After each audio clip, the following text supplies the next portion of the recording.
And they had this thing where you could go into the office of someone and they had it written down in a book. And like, here are all the names and here are all the scores. And they would tell you whether you passed or failed. Okay. But everyone would try to read upside down. And so I looked and I had a 98 in criminal law. And I was interning with Brian Cave back then. Okay. I told everyone. Yeah. I told everyone. Turns out Melanie Gurley had a 98 in criminal law. Yes. What did you have? An 89. Oh, well, which was okay. Good. That's maybe the toughest it could have been, because an 89 would have been perfectly fine. But when you go around telling everybody it's a 98, exactly. Now an 89 doesn't sound so good. Right. I was super happy with 89. Yeah, but not after 3 days of thinking I had a 98. Yeah. And they would send these little blue postcards to your apartment, and they wouldn't all come in the same day. So it was like 4 or 5 class by class, 4 or 5 days of just rushing home and opening up your little, So they split it up now that as first year students, the grades all get released at once on a specific day at a specific time, and they tell you, or they all, they come out within 10 minutes or so. They post all at once. Yeah. As a second and third year, it's all online, obviously, but they still post one at a time as the grades come in. So it is in some cases, a 2-week process from beginning to end.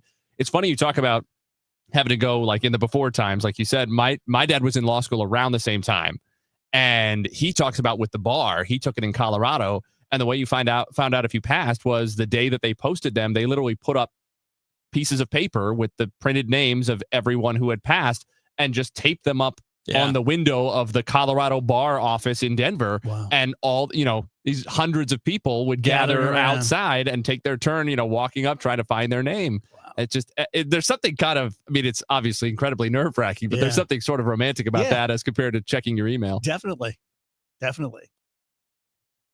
We went to law school. You guys are smart. We are. I didn't. Gotta turn your mic on. No, I don't. I'll just leave it off. No one needs to hear from me. Yeah, we did. In fact, both of us turn them off. We're not lawyers. No, nobody need to hear from me. Okay, what about vacation? You mentioned vacation earlier. What is the longest vacation you've taken? Week. Same. Yeah. I've probably taken like a Monday on the other end of it or something like that. But how long is it the end of the year that you do? That's not really the same thing. Yeah, I don't count those. Yeah, that's not a vacation. Right. At the end of the year, it's just end of the year. The ratings book is different. Right. And for some reason, no one cares about it. Yeah. Holidays, they don't. Yeah. And so 25 years ago, my boss, Jeff Allen, was like, this is when you should take your time. Yeah. And so, I usually take like the 19th-ish or so of December. But it's not you're right. It's not the same though. Yeah. It's just like, it's nice though. No, get me wrong. No complaints. But it's not the same as what Rach is doing going to, overseas or whatever. Yeah. I wonder though, because, you are who you are. And I'm still Jack Glover's son, and he worked his ass off, and I would hear him throwing up all night. He'd get up and put on his overalls and go climb scaffolds, and 10 degrees, 110 degrees, didn't matter. And I'm not that guy. I'm not the guy he was, but he instilled that in me.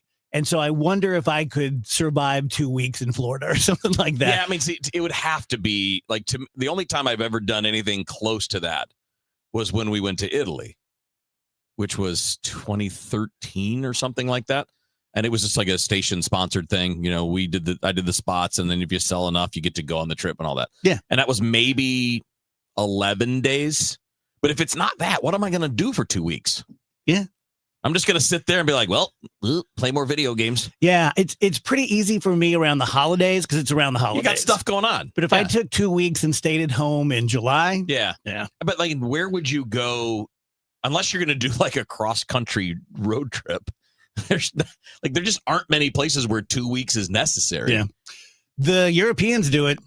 They do, but they get to go to places like the Riviera or the Alps. Yeah. Or what, it's a little different. Well, I don't know, maybe we've got versions of that too, but we're used to them, which makes it less exciting. The first time I went anywhere real was back in, I didn't have the show yet. And we went to Negril, Jamaica.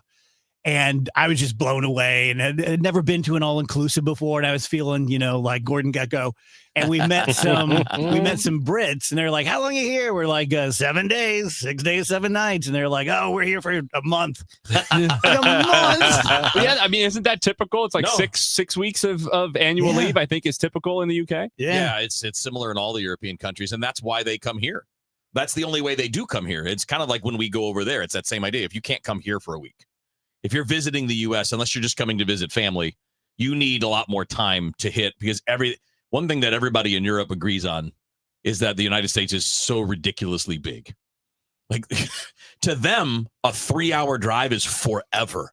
And to us, it's nothing. Yeah, We'll do that there and back in the same day. We don't give a crap. You guys might have heard this before, but I don't remember where I heard it, but I remember hearing somebody say that Americans think, or Europeans think 100 miles is a long way. Americans think 100 years is a long time. Yeah. And that's always stuck in my mind. I think that's quite true. No, it's 100% true. Yeah. It's a great thing. Yeah, because I didn't remember. I saw. I'm sure I saw this on TikTok, but it's a British guy that lives in the U.S. And he's like, you don't understand. You can drive from the northernmost point of our country to the southernmost point, and that's a normal day trip for an American. Yeah, I think it's like 4 hours or 5 hours or something crazy like that. Like, these people will drive from New York to Florida, which is like not even. I don't even know that you can fathom that in Europe. I'm not sure there is a drive in Europe that's that big. I mean, you could go across several countries. Say maybe the southern boot of Italy all the way up to, the Slavic countries, maybe. I don't know that for sure. I'm just saying, when you look at it, it's not, everything there is pretty small. You can get from one country to the other country in a couple hours usually. Yeah. So, yeah, a little different when you have to come here. You need time. I feel bad for Nate. Yeah. Why is that? What did he do? Well, today's the rapture. Oh, So- and you're still here with us. He's not going to find out if he passed the bar or not. So, Oh, well, maybe. I don't know Nate well enough to know whether he's coming or going. They'll probably know that on the other side, right? I can ask. Do you get a certain number of questions to, the things you wanted to know? Okay, imagine that. Let's say you get to the other side and they say, you get, 3 questions about the world, about your life, whatever. And you get the right answer. You get the full answer. You get everything you want, but you only get those 3. Yeah. You got to pick them carefully. Right. Something like that. I think that would be debilitating for me. I think I would have to spend weeks, if not months, deciding how I'm going to use these questions. You have eternity, so no rush. Use your purgatory time. Yeah, exactly. What if the rapture happens while we're on the air and we don't know it because we're all still here? We don't realize it. No. We'll notice Fred Bottomer floating up. Yeah, I was gonna say. I guess Brad Young's no showing today. I don't know. Yeah, we'd lose a few people, but also there'd be cars crashing and stuff. Yeah. What was the Leftovers? Did you see that TV show? Yeah. It was on HBO. I hated the show, but the first couple episodes were like, this is what happened. It's like just half the population disappeared. Was it rapture or was it something else? I don't want to give anything away to anybody that may watch it. Okay. But you don't know this in the beginning when you're watching. It's just people disappear. So planes are falling from the sky. Cars are just crashing because people driving them just went away. Yeah. That was those first couple episodes. You're like, oh my God. And then the whole show just becomes really annoying after that. How many do we think would really make it, though? If there was a rapture, do you think it would be enough that, there would be some car crashes, but do you think it'd be enough that it would be debilitating, or would there be some people who would think they've got a ticket who would find out? I think both. I think if it were real. Oh, yeah. It would be real. There's a lot of people that think they're going that won't be. Yes. Very disappointed And there'll people. probably be a lot that don't think they're going that do. Yeah. Yeah, that would maybe even be more surprising. And if I found myself up in the air, I'd be like, just keep your mouth shut. Just keep your mouth shut. Don't say anything. They'd be like, we got you here, Doug Grubner. I'm like, that's me. That's me. Who was the one that had the 98? Yeah, they scanned the sheet upside down just like you did. You're girly, right? Yes, I am. Yes, I am. What'd you get in criminal law class? 98. You passed the test. Come on in. Open the gates. Open the gate. 10,000 years down the road, they're like, Melanie Gurley's not nearly as smart as we thought she was. Also, surprisingly little hair. She had a hard time down there. Still something about her, though. Something. She's got a little something. She's got a je ne sais quoi. Okay. All right. Good start to the show. Yeah, we're having fun. See how far this one goes. Wonder if anybody's listening or if they all got raptured. Book Fred at 3. Yeah. Just in case. Just in case. Do we have a time? I saw 12:46 Pacific time on TikTok. I'm not Okay. sure who came up with that All one. right. So we're Okay. closing in. Closing in. So is it by time zone or all at the same time? I'm guessing all at the same time. Was the Okay. predictor, was it in somebody in the United States or? Yeah. So to be serious for a second, I used to believe all of this. When I was religious, I was this brand of religious. I was in the Assembly of God church. People were speaking in tongues. The rapture was everything. I used to quote unquote preach about it. When I was picking pumpkins at Luscious Farms, they got mad at me because I was proselytizing. So I know a lot about this. And when I started not believing, I researched it. And all you need to do is look up John Nelson Darby. John Nelson Darby was a minister in the 1830s, and he's the first person, to my knowledge, I'll stand corrected if you can correct me, who ever connected those scriptures and talked about tribulation period and pre-tribulation period and the Antichrist. And so John Nelson Darby, look him up. How many people are like really bought in on this? I mean, I Well, it's was not a vaguely Catholic aware of thing. it, but No. Yeah, it's not a it's- Catholic thing, so yeah. it's a Protestant thing. And I think it's more of an evangelical thing, like the Assembly of God church that I was in. So I'm going to spitball a quarter. But I Of would Christianity? I would also Mm. bet, just like most people that are evangelicals aren't thinking today's the day. No. There's a small group of all of those groups of people that right. think That's this. more what I meant. Not Yeah. necessarily how many people are bought in on the Oh. idea of rapture, period, but that today is the day. Yeah. Very Yeah. small. Yeah, yeah, not it's like not a lot. infinitesimally It's mostly been jokes. Yes. I have to say, though, Yes. if I got invited, I mean, assuming that it didn't seem dangerous in some way, which it probably wouldn't. If I got invited, come hang out at our Assemblies of God church or whatever, where we take this really seriously and 100 of us are going to get together because we think we're all about to float up together in a few hours, I probably would go just because I wonder what the next few minutes are like. Yeah. You You know, want to see what happens at 12:47. right. What's the immediate Like, discussion after that? You don't just go and have some punch at one. At 12:45, would you say a little prayer? Just in case? Let me cover my No, bases. I think at this point, I mean, I think if there is a God who's going to rapture me, he's probably smarter than that. I don't think Yeah, he's falling for that. You're not going to get the last second trick on Yeah. him. I think he He's like, probably "Go, knows. Gatter just said it." Dang Yeah. it. He got the magic words. I was right. I was about to hit the button and he got me. I think you put together a body of work and you got to be comfortable resting on it at a Yeah. certain point. Well said. So, guys, about the Gelman team, things are looking up with the interest rates coming down. And again, it's more psychological. I don't know that the quarter point interest drop is going to make the difference in you buying or selling a home, but psychologically it does. I get that. I'm not in the market right now, but if I were, it would say, okay, there you go. There's my sign. It's time to move. So fall is a great time to sell your home. Spring and fall are probably the two best because things look pretty and homey and nesting and things like that. You can talk to them about the spring if you want to, and don't snooze on winter. The Gelmans especially double their efforts during the winter and sell a ton of homes.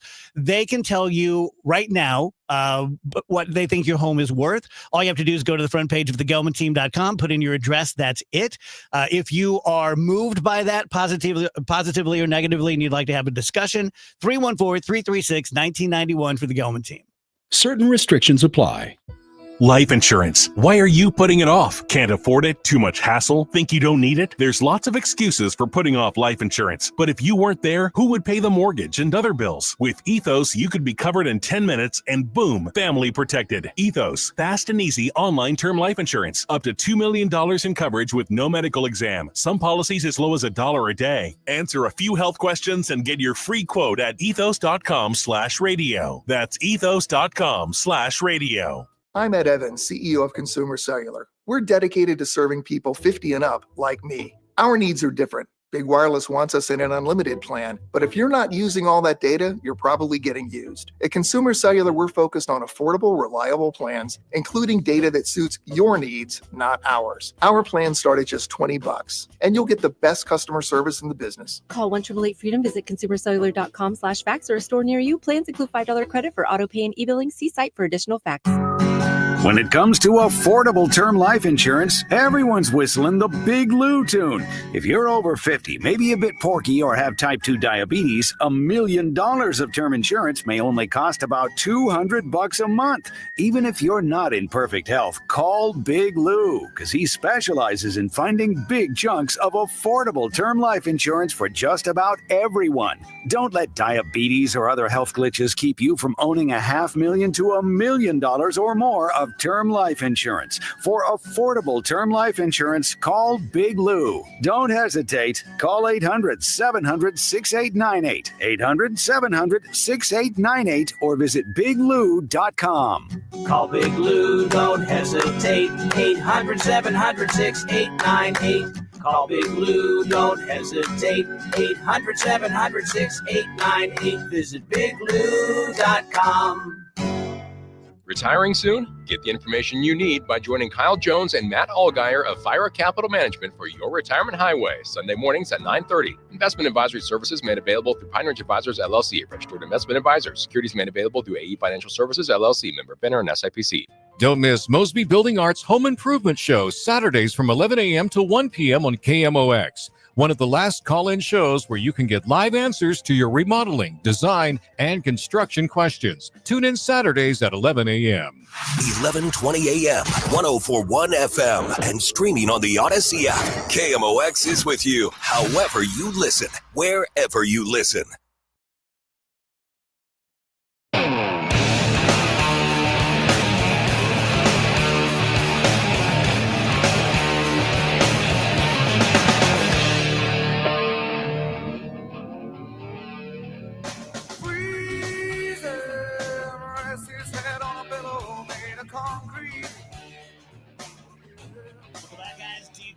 On KMOX.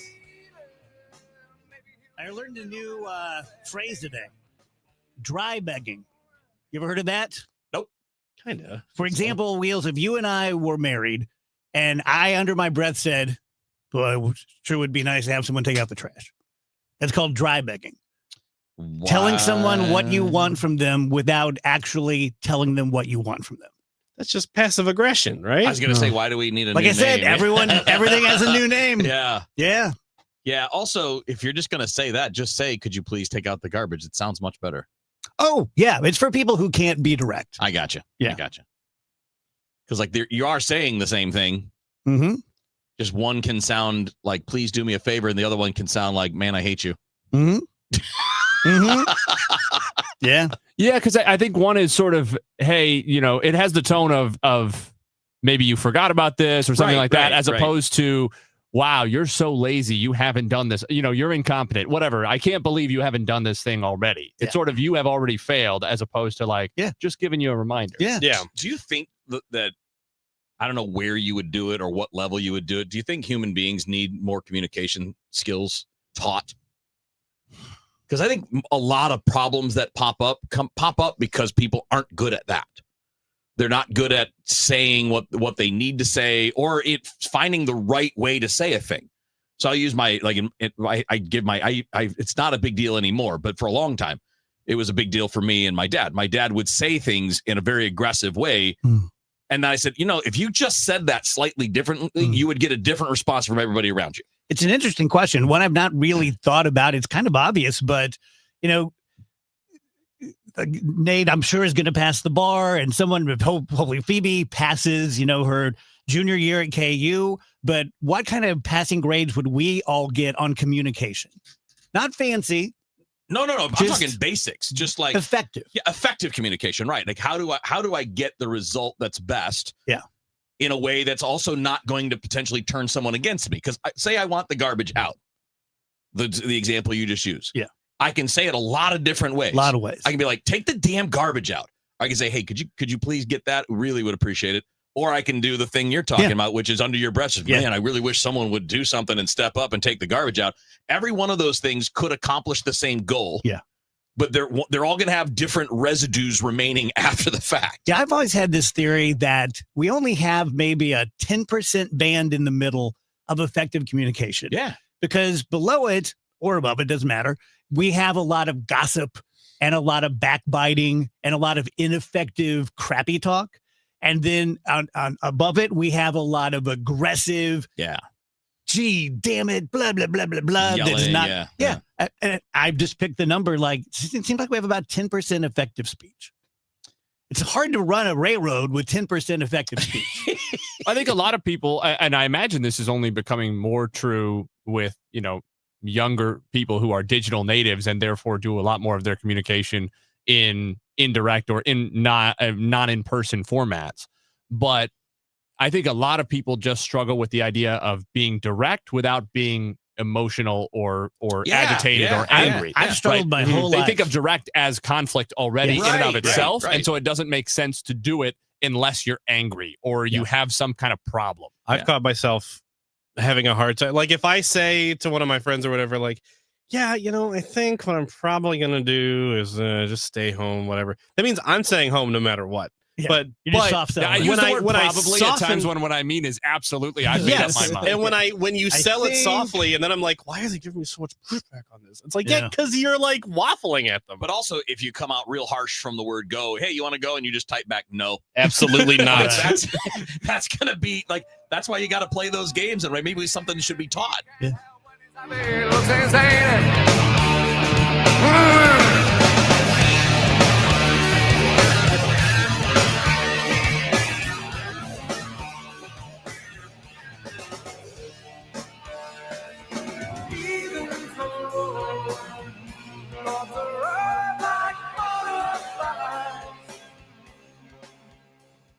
I hear from sellers all the time that they fear they have missed out on the selling market. They are so relieved to learn September, October, and November are strong selling months. With low inventory and hopefully lower interest rates, this fall will be a hot one for real estate. I'm Christina Straight, owner of Straight Realty. You may have heard me say, why pay more than 4 for years? Now it's why pay more than 2, saving you even more money. Call me 314-441-4444. And remember, why pay more than 2? Straight Realty is a licensed broker in the state of Missouri, Kansas, and Nevada.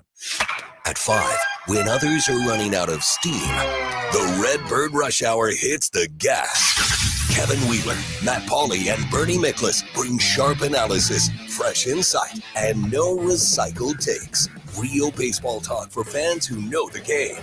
Redbird Rush Hour, weekdays at 5 on 104.1 FM KMOX, the voice of St. Louis, the unrivaled voice of baseball. Dave Murray's forecast, sponsored by Financial and Tax Strategies. We will be watching the sky going through our Tuesday afternoon with an uptick in shower and thunderstorm activity. Some of the storms, though they're not going to be for everybody, will produce heavy downpours of rain, lightning, strong gusty winds, and the possibility of hail. Going to be some really heavy downpours if you get under one of these storms. Temperatures in the 70s to near 80 degrees. Scattered showers and thunderstorms, mainly this evening, 68. Wednesday, things start to improve slowly, mostly cloudy. Still some scattered showers and thunderstorms around, but I think the action is going to tend to be light and limited on Wednesday, 77, and the fade continues on Thursday. I'm meteorologist Dave Murray on 104.1 FM, KMOX. It's never too early to start thinking about your retirement journey, and it's never too late either. You just need to know that the steps may look a little different. Listen to Wealth and Wisdom with Gary Goldberg, Saturday mornings at 7 here on KMOX.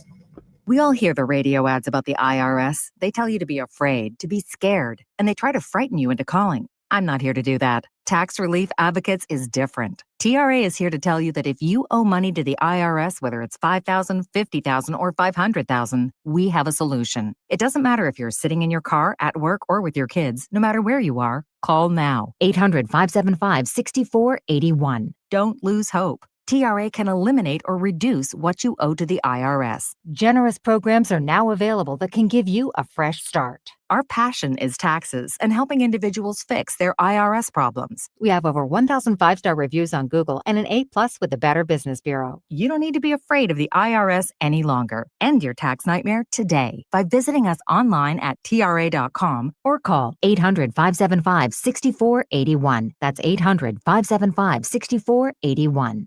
Tax Relief Advocates, real solutions for real people. Neovitin, everyone knows what a multivitamin is. Most of us have been taking them, or at least took them as a kid, or the Flintstones, or, you get it. So we have one that was created here in St. Louis I met Dr. Ken Ribicki and his son Tommy when Tommy was, I don't know, a teenager, maybe young 20s at the oldest, 15, 18 years ago when they first started things out. At that point, they were in a couple of mom and pop pharmacies. Their dream was to be in like a Schnucks or a Dierbergs or something. And we started doing business together. Ken had survived pancreatic cancer and he created Neovitin like almost literally in his bathtub, not to cure him, but to allow him to have the strength to continue practicing and running. He was a long distance runner. He survived that. He sadly died years later from something unrelated, but that's why we give a portion of every bottle to cancer research. Tommy now, full-grown man, a family of his own. He's now at the helm of it. It's a great product. It was created here in St. Louis, manufactured in the U.S. You can buy it off the shelves at Schnucks and Dierbergs locally or online at neovitin.com. Join Mark Patrick seminars and lose the weight or stop smoking guaranteed. That's right, weight loss seminar at the Marriott St. Louis West in St. Louis at 11 a.m. Registration 10:30 a.m. Stop smoking seminar 2 p.m. Registration 1:30 p.m. If you have been in a car accident in the past and have settled your case, I may have some good news. Some unethical lawyers have people known as runners who come directly to your hospital room or home and solicit your case. It's a disbarable offense. Anyone that would hire these scumbags needs to have their heads examined. I'm John Morgan of Morgan & Morgan.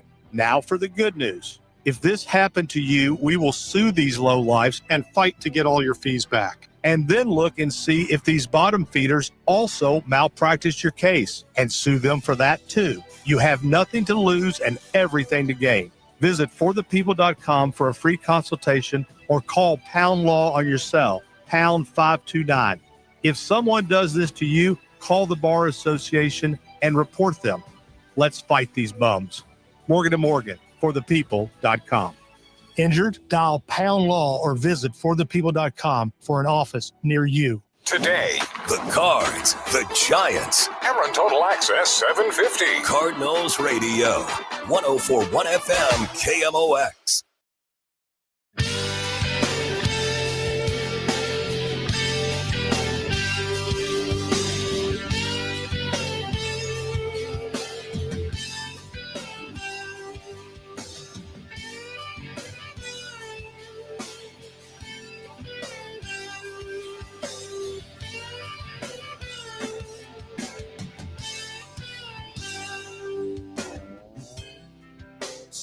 Welcome back, guys. DGS on KMOX. Dave Hines online says, love the Memphis jersey, Dave. Have you worn a Springfield one yet? I have. It was my first jersey, and it's awesome, but I gained weight. And it's a little grabby around my man boobs. So, oh, man. Yeah, I've lost 10 pounds in the last couple of weeks, so I'll get back there. You exaggerate a little bit. Well, no, like they're numbers on a scale, you know, it's pretty. Yeah. I went from 209 at my highest, 238 is my highest, down to 165. And that's when I took that picture with Ozzy and I look like a patient. Oh, geez. I did. I look sick. Like people in my life, they put it in one of the magazine articles about me this year. And people are like, dude, are you okay? And then I've gained probably 20. So, but you know, it's all relative. Yeah. Like when you're wearing one pair of jeans and they fit and suddenly you can't get them buttoned. Right. And then I bought a big pair of jeans that I'm wearing now and they're falling off me. So I don't have anything.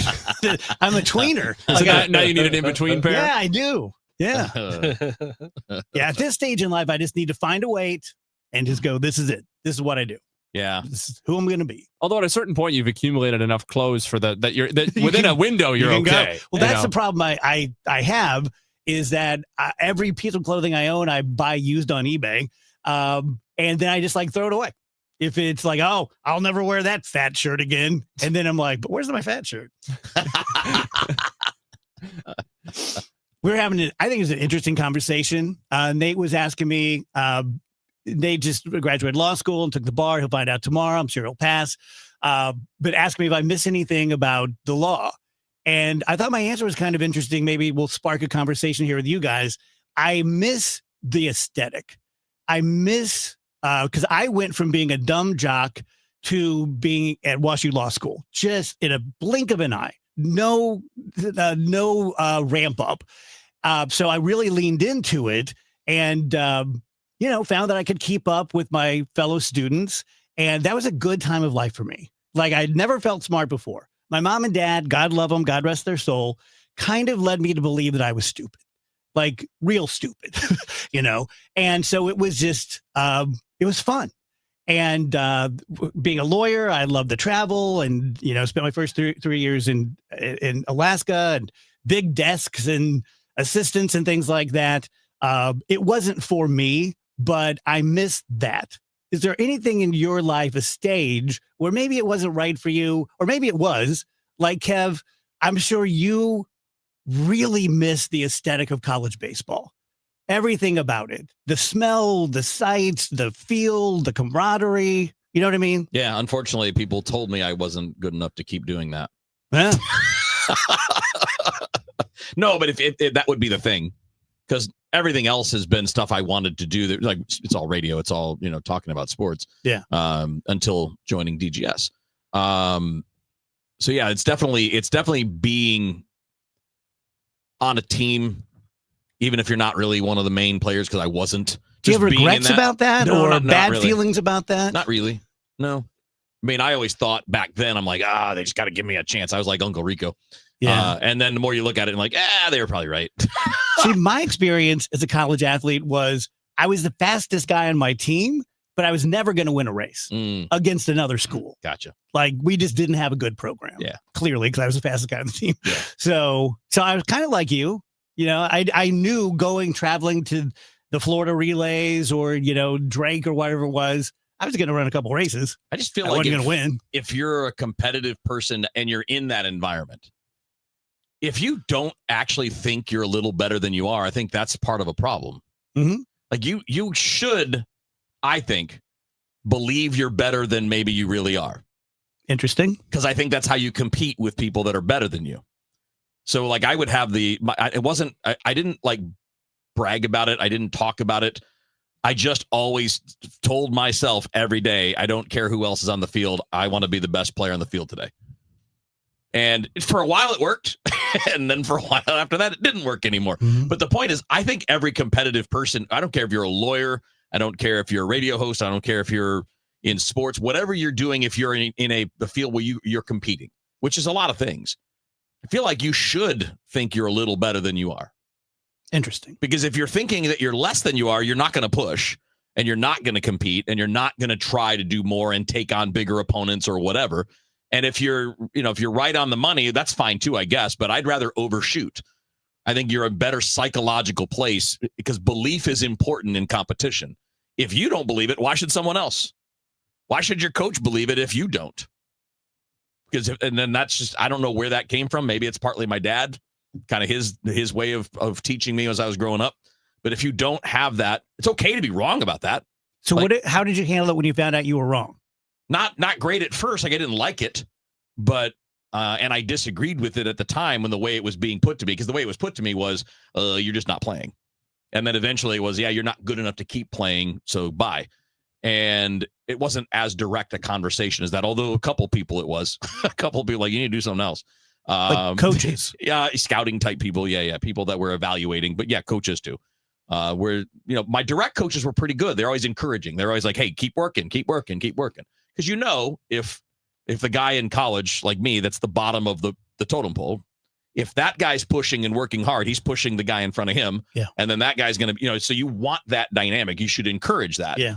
But then there was a point where it's like, you're done. You're not going to keep playing this game other than playing for fun.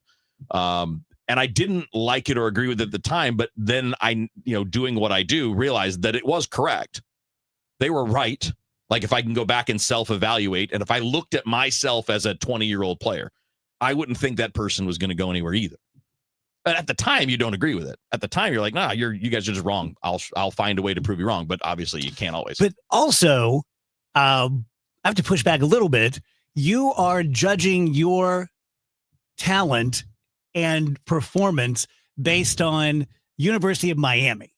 That's a big that's Harvard. Sure. For academics. Like, that's the equivalent in baseball. Sure, my goal was to play in the big leagues. Oh, I didn't realize that. So, like, all my life, that's all I wanted to do was play in the major leagues. Okay. So when I was at that point at the latter part of college and you're slowly getting the hints like, yeah, it's not going to happen, buddy. You still don't think that they're right. That's that part of you that thinks you're better than you are. Yeah. But then if you're a rational person, and I think part of what helps me have that ability to look back at it and say they were right is that I got into this business, the business of talking sports and covering the major leagues and seeing, oh, well, okay. Yeah. All right. That's what that looks like when you're seeing it up close. Right. Or eventually I got into evaluating players myself. And then I would see someone like, oh, yeah, that's probably what I looked like. How would you as a coach, and I know you coach 14-year-olds, but let's say you coach college, how would you treat a modern day Kevin Wheeler in your program? Probably a little more hands-on than my coaches were. They weren't bad to me by any means. They were great. Like they taught me great things, but they didn't in college, they didn't push a lot because I wasn't playing. I wasn't the number, got a first round pick that's your catcher. Yeah. That guy's going to get a lot more attention than you got guys that you recruited that I was not a high recruit, right? I was a arranged walk-on academic scholarship, which is why they want you on the team because you can bring the team GPA up and they don't have to pay you any money, like that kind of stuff. And you're a good ball player. Well, no, and I was all right. I was good enough to do that kind of stuff, right? I was good enough. And that was it. So if it were me, I would try to maximize more of my roster, which is hard because you have time limits. So I'm not saying it would be easy. Yeah. But I would say that I would try to get more out of the bottom of my roster and less just about the top. But look, the top is what wins you games, and that's what keeps your job. So I understand it. Yeah. We have Nate Gatter here with us for one more segment. Let's come back and talk some Cardinals baseball since we have Nate with us. Tell you guys about Underdog fantasy app. Anytime I do a live endorsement, I picture in my mind, well, who am I talking to? Who's on the edge about it? Who might buy replacement windows? Who might not? Underdog, I think the perfect person for it is someone like me who loves sports. You don't mind putting a little money down on it now and then. It's nice to win money, and it enhances my experience at least. But I'm not very technical, and I'm not looking to do like a fantasy baseball kind of, commitment of my time and resources. Underdog is simple. If it's baseball, for example, Sonny Gray's starting and they'll say Sonny Gray is going to get 4.5 strikeouts. And you say, nope, it's end of the season. He's gassed. He's going to get less than that. Or I think he's going to get more than that. In football, your favorite player, how many, more or less touchdowns, interceptions, things like that. So it's simple. You can put down as little as $1 and you can win up to 5,000 times what you put down. Download the app today. Sign up with promo code Glover. Score $50 in bonus funds in your account when you play your first $5. You must be 18 and present in Missouri. If you're concerned with your play, call 1-800-GAMBLER. Go to assets.underdogfantasy.com/web/play and get terms _DFS_HTML for details. Soul on Fire, the inspiring new movie about St. Louis's own John O'Leary, is coming to the big screen. His story of triumph and resilience is one you won't forget. In partnership with Cherry Kelly Heating and Air Conditioning, The Chris and Amy Show is hosting a special sneak peek Thursday, October 2nd at 7 p.m. at Ronnie's Theater. Listen all this week to The Chris and Amy Show for your chance to win exclusive passes. For full details, visit KMOX.com/events. Celebrate the month of September with Zero Res and get 3 rooms of carpet clean starting at just $129. Take $75 off your air duct cleaning as well. Book online at ZeroResSTL.com and take advantage of these huge savings. Spell it forward, spell it backwards, always spells the same, Zero Res. We all hear the radio ads about the IRS. They tell you to be afraid, to be scared, and they try to frighten you into calling. I'm not here to do that. Tax Relief Advocates is different. TRA is here to tell you that if you owe money to the IRS, whether it's $5,000, $50,000, or $500,000, we have a solution. It doesn't matter if you're sitting in your car, at work, or with your kids. No matter where you are, call now. 800-575-6481. Don't lose hope. TRA can eliminate or reduce what you owe to the IRS. Generous programs are now available that can give you a fresh start. Our passion is taxes and helping individuals fix their IRS problems. We have over 1,000 5-star reviews on Google and an A+ with the Better Business Bureau. You don't need to be afraid of the IRS any longer. End your tax nightmare today by visiting us online at TRA.com or call 800-575-6481. That's 800-575-6481. Tax Relief Advocates, real solutions for real people. Don't get lulled into believing the IRS is getting soft. It's just the opposite. Hi, this is Lance Story with the Lance Story Law Firm. We are being told by IRS collection officers that their higher-ups are demanding that they get more aggressive than ever. So don't ignore them any longer. Level up. If you have unfiled returns, unpaid taxes, levies, or liens, call the Lance Story Law Firm today and let us get between you and the IRS. We'll protect your rights, including your right to appeal or even your right to take the IRS to tax court. Remember, IRS problems are legal problems, and they need to be handled by an expert attorney team who's done it for decades. So call the Lance Story Law Firm today. We're local. Our office is right here in St. Louis, or visit Lance, DRURY, law.com to schedule your free consultation with your local tax resolution law firm, the Lance Story Law Firm, 314-260-6120. The choice of a lawyer is an important decision and should not be based solely upon advertisements.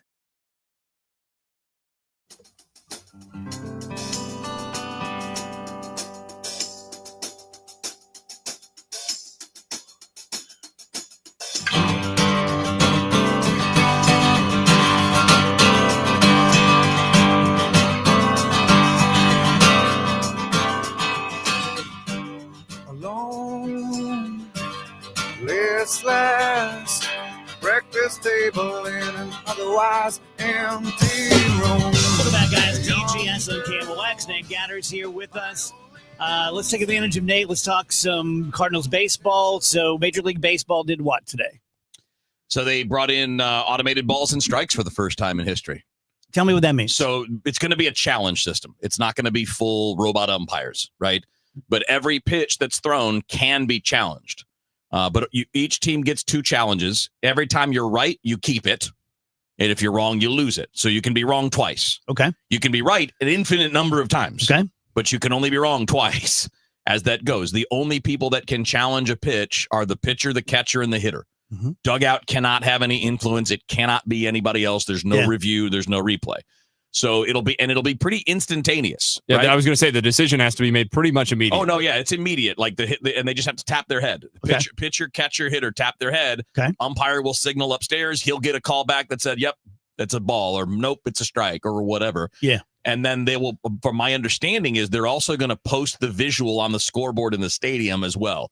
So if there's a challenge, the thing will pop up there and it'll show you where that pitch was, ball and strike. So kind of like how tennis was, Yeah. now they've got the Hawkeye system, so it happens automatically. But when tennis was still using umpires and then the players could challenge and you'd see the Hawkeye play on the video board and the fans would all kind of clap as it was going, which is why I think this is going to be a hit because it's quick. It doesn't slow things down, but it also engages the fans in real time. They get to be involved. It's kind of like now college football conferences are 1-by-1 starting to allow fans on the broadcast to hear the conversation between the replay office and the officials when they're doing a replay review and kind of what they're talking through and making the call. Yeah. It's almost like that. It feels like you're getting to see, there's no conversation going on, but it feels like you as a fan are getting to see and almost participate in what's happening in real time. Yeah. It kind of makes it an exciting play in and of itself. Yeah. So I'm looking forward to it. And they've had some time to work out the kinks because this would have been the conclusion of year 3 that they've had it at the AAA level, and then they expanded it 1 or 2 years ago. They did it this spring in spring training games, and it went pretty smoothly. Like, you're going to get people, and this is where teams are going to have to do this strategically, right? Yeah, you're going to have to say if you have a hitter, let's just say Jordan Walker, who doesn't know the strike zone very well. You probably don't want him challenging very often. That was my question. Like, what do the coaches tell the players? But if it's a Brendan Donovan, you're going to be like, hey, if you don't think it, or Newt Bar, the guys that know the zone, it's going to have to be coached. It's going to have to be taught. It's like base dealers, like who has the green light. Yeah, and it's gonna end up adding a level of strategy to how teams prepare for games. And they may not, some teams may be very specific. Hey, don't you challenge? You don't know the strike zone very well. Don't challenge. Or hey, you've got the green light. You're the Ricky Henderson of knowing balls and strikes. So no challenges with nobody on base or something like that. If this is strike 3 to end the first inning with nobody on, we're not challenging that and wasting it. But if there's a runner on second and you're 6th inning and it's a 1-run game, well, maybe you do. So there's probably going to have to be a lot of coaching, which I think is great. It adds strategy to it. And then, by the way, in extra innings, every team gets another challenge. I've always wondered this. So I'm at home watching the game in real time, seeing if it's a ball or strike. Yeah. Isn't there someone for the organizations doing the same thing in real time? Sort of, yeah. Kinda, yeah. But you won't be able to apply that technology quickly enough to make it useful in this instance. But you're the not other thing allowed is, to. I think this could lead. I didn't come up with this. This is not an original thought. I saw this today, that this could lead to the end of the K-Zone boxes being shown on broadcast in real time, because that's not necessarily exactly dialed into. Oh, no, it's not at all the same thing. Yeah. Now, they might make an effort to try to dial that in, but I think that's going to be a challenge. So we might see them take it off, because otherwise fans at home are saying, why aren't they challenging? Why aren't they challenging? Or just seeing a discrepancy between the K-Zone and then when there is a challenge. Yeah. I think it's going to be really fun. And Wheels, you know this with your exposure to youth baseball. You know this better than most people.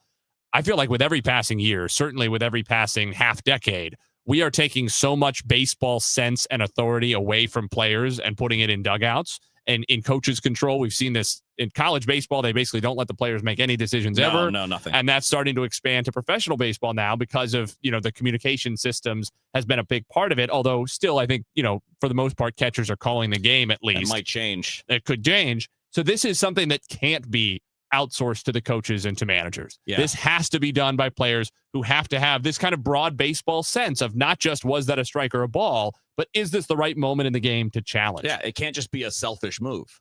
It can't be, I don't like that call. It has to be, does this make sense given the circumstances around me? Imagine if in the NFL, a play could only be challenged by, the receiver and corner who were involved in this contested catch, and they had to decide within 3 seconds. Yeah. I think those guys are throwing the challenge flag immediately almost every time because they don't think about it. Right. So you have to train people to think about it. This may be a difficult question to answer, but do you think that players in the past 50s, 60s, 70s, whatever you choose to analyze, had a better baseball sense than 2025? I don't think so.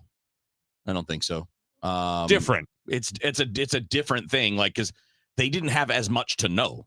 Okay. So as an example, if you were, a shortstop and Cal Ripken came up to the plate, you would vaguely know that he pulls the ball in the hole. So maybe you'd take a step or two over, or maybe your infield coach from the dugout would get your attention and be like, hey, move over a little bit. Now you know exactly where to play based on who your pitcher is. And it's in a hat. You got a card in your hat and it tells you where. This hitter's up, this pitcher's pitching. Here you go. This is where you're going to stand. And that takes into account a lot more. So there's more to know. And that makes it more, that's why defense has gotten to be so good, because there's a lot less guessing. Every time you see a guy rip a ball and there's a defender standing right there, it's because of that. Yeah. It's not because the players had to know it, but the players probably can't know all of that. And that's why I wonder, because the Marlins did this week, they actually called the game for the catcher from the dugout. So I think it was, I don't remember who it was. I think it was the pitching coach who called the pitches, and the catcher would then just give the signal with the pitch comm to the pitcher. That's college baseball. Yeah, and that draws the distinction. Yeah. I think I would say the players today have so much more information, and they're so much more equipped to know how to process that information, in their off-season training, during the day, getting ready for a game, making an adjustment. They understand all of these metrics and how to, or at least they have people who help them and they know how to implement it then to change their swing. In terms of stuff in game, little things like calling pitches and, the stuff that's going to go into challenges and that kind of, in the moment baseball sense, I think you could argue that guys at a time when they were not as supported by coaches because it just wasn't practicable, that those guys had a little more, they had more independence. And so they had to have the knowledge to survive on their own play to play. What we don't remember, though, is how often they were wrong.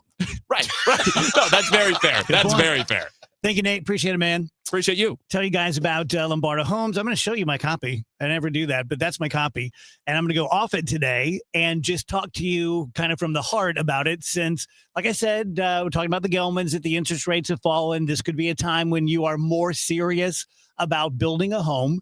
I've known Lombardo since they got here. Literally, Mike Van Pammel, the president, met him the week they got in town.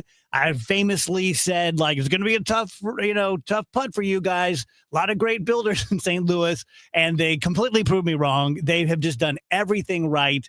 They are good people. They are solid people. They price fairly. They follow the Bobby Jones rule. They call the close issues against themselves so that you are happy. No one expects you to sign on the dotted line the first time you meet them. Have them drive you around and show you some of their communities. their elevations, the way the homes look from the outside, it's great, stunning, but they're just as proud of the innards. I remember Mike taking me downstairs and showing me things I didn't understand, plumbing and electrical and things like that. So the houses are solid inside and out. For all things Lombardo, go to lombardohomes.com.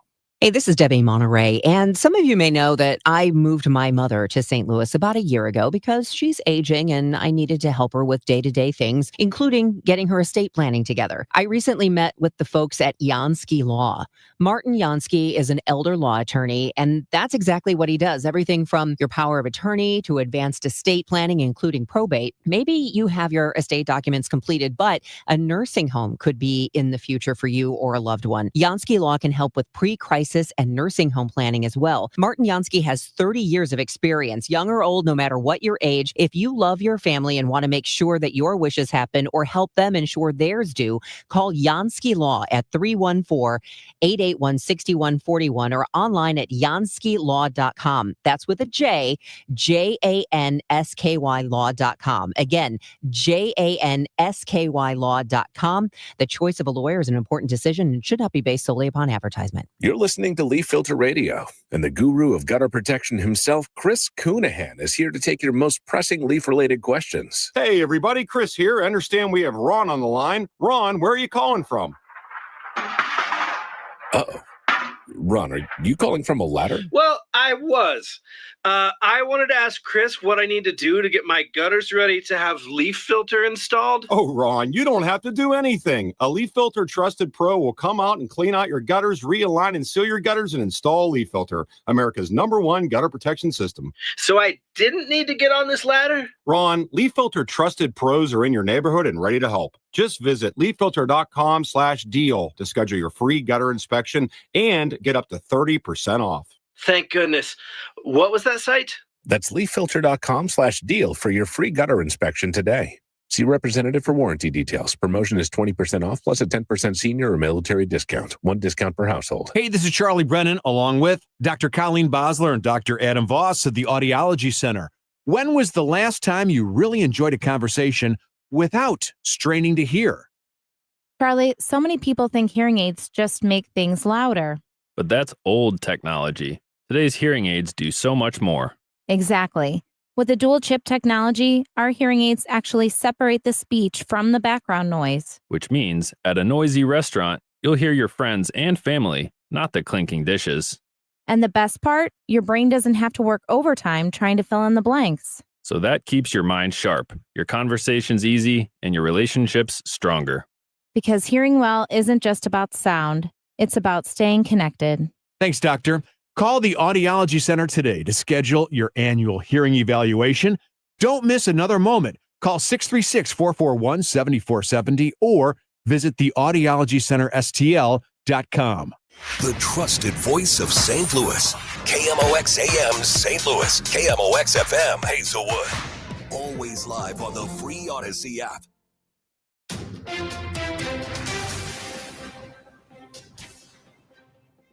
At 2 o'clock, we've got rain. Right now, it is 78 degrees downtown at the Arch. The man accused of attempting to assassinate President Trump last year at a Florida golf course is found guilty on all 5 charges. Ryan Ruth represented himself at trial. CBS's Christian Benavides is outside the courthouse in Fort Pierce, Florida. Ryan Ruth, of course, taking the unusual route of representing himself, and that made this entire trial go a lot quicker than initially anticipated. Just to give you an example of that, closing arguments for each side were set to be about an hour and 45 minutes each, and Ruth only took about 30 minutes to present his closing argument. After the verdict, Ruth appeared to try to stab himself in the neck.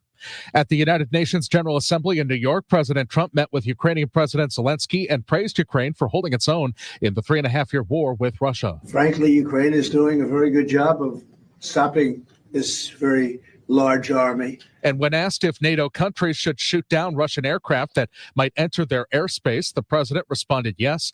NATO has warned Russia to stop its escalatory actions after its aircraft entered both Poland and Estonia's airspace earlier this month. Ahead of Thursday's hearing on a potential data center at the former site of the Armory, what kind of impact do data centers have? While there are many jobs during the construction of a data center, few long-term jobs remain. CBS News tech contributor Ian Scher tells KMOX. These are computer computer programs after all, right? Like all it takes is a keyboard and a mouse and someone who knows how to work it to get it working correctly. He says the data centers also tend to bring increased electric and water rates due to their high usage. One positive, their existence can attract new industries that rely on data centers. Sean Malone, KMOX News. KMOX will have a reporter at Thursday morning's hearing. The owner of High Life, a Fairview Heights business, has been arrested for the illegal sale of nitrous oxide. 37-year-old Zachariah Yinger was taken into custody last week following a months-long investigation led by Illinois State Police and Fairview Heights Police. The Riverbender reports that the St. Clair County State's attorney charged him with unlawful possession with intent to deliver nitrous oxide. Yinger has another store in Madison County and faces the same charges there. From the KMOX Business Desk, sponsored by Krentz Financial Group, KFGadvisors.com. ABC's Jimmy Kimmel Live is set to return tonight with millions expected to watch to see how he addresses the nearly week-long suspension. But many parts of the country won't get to see it, including St. Louis. With Sinclair and Nexstar station groups saying they won't carry Jimmy Kimmel's return, it means 70 stations nationwide will instead air something else. It's Jimmy Kimmel Live. The two corporations collectively control about a quarter of ABC affiliates. Bigger cities like Washington, D.C., Seattle, and St. Louis won't see it, nor will places like New Orleans and Nashville. Disney suspended Kimmel last week over his remarks tying conservative activist Charlie Kirk's accused killer to the MAGA gang. The company said it had thoughtful conversations with the talk show host and decided to bring it back tonight. Matt Piper, CBS News. The Dow from Stifel down 105 points.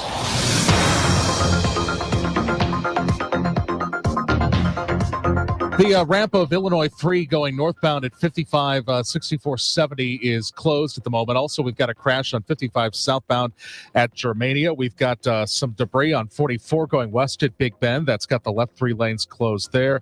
Stall 44 west at 141. That's in the right lane. Another crash on 70 east at Bermuda. That's got the middle 2 lanes closed there. We will be watching the sky going through our Tuesday afternoon with an uptick in shower and thunderstorm activity. Some of the storms, though they're not going to be for everybody, will produce heavy downpours of rain, lightning, strong gusty winds, and the possibility of hail. There's going to be some really heavy downpours if you get under one of these storms. Temperatures in the 70s to near 80 degrees. Scattered showers and thunderstorms, mainly this evening, 68. Wednesday, things start to improve slowly, mostly cloudy. Still some scattered showers and thunderstorms around, but I think the action is going to tend to be light and limited on Wednesday, 77, and the fade continues on Thursday. I'm meteorologist Dave Murray on 104.1 FM. KMOX. Sponsored by Jerry Kelly Heating, Air Conditioning, Electrical Plumbing. Right now, it's raining and 78 downtown. I'm Michael Calhoun, KMOX News. The Martins came over, we were having spaghetti when we suddenly noticed that we started getting sweaty. So we grabbed the keys and we ate it in the van. That's what my friend said, call Jerry Kelly, man, JerryKelly.com. Give him a call even though it's late, JerryKelly.com. The Dave Glover Show is sponsored by the Michaels Flooring Outlet, the flooring experts. IGotFloored.com.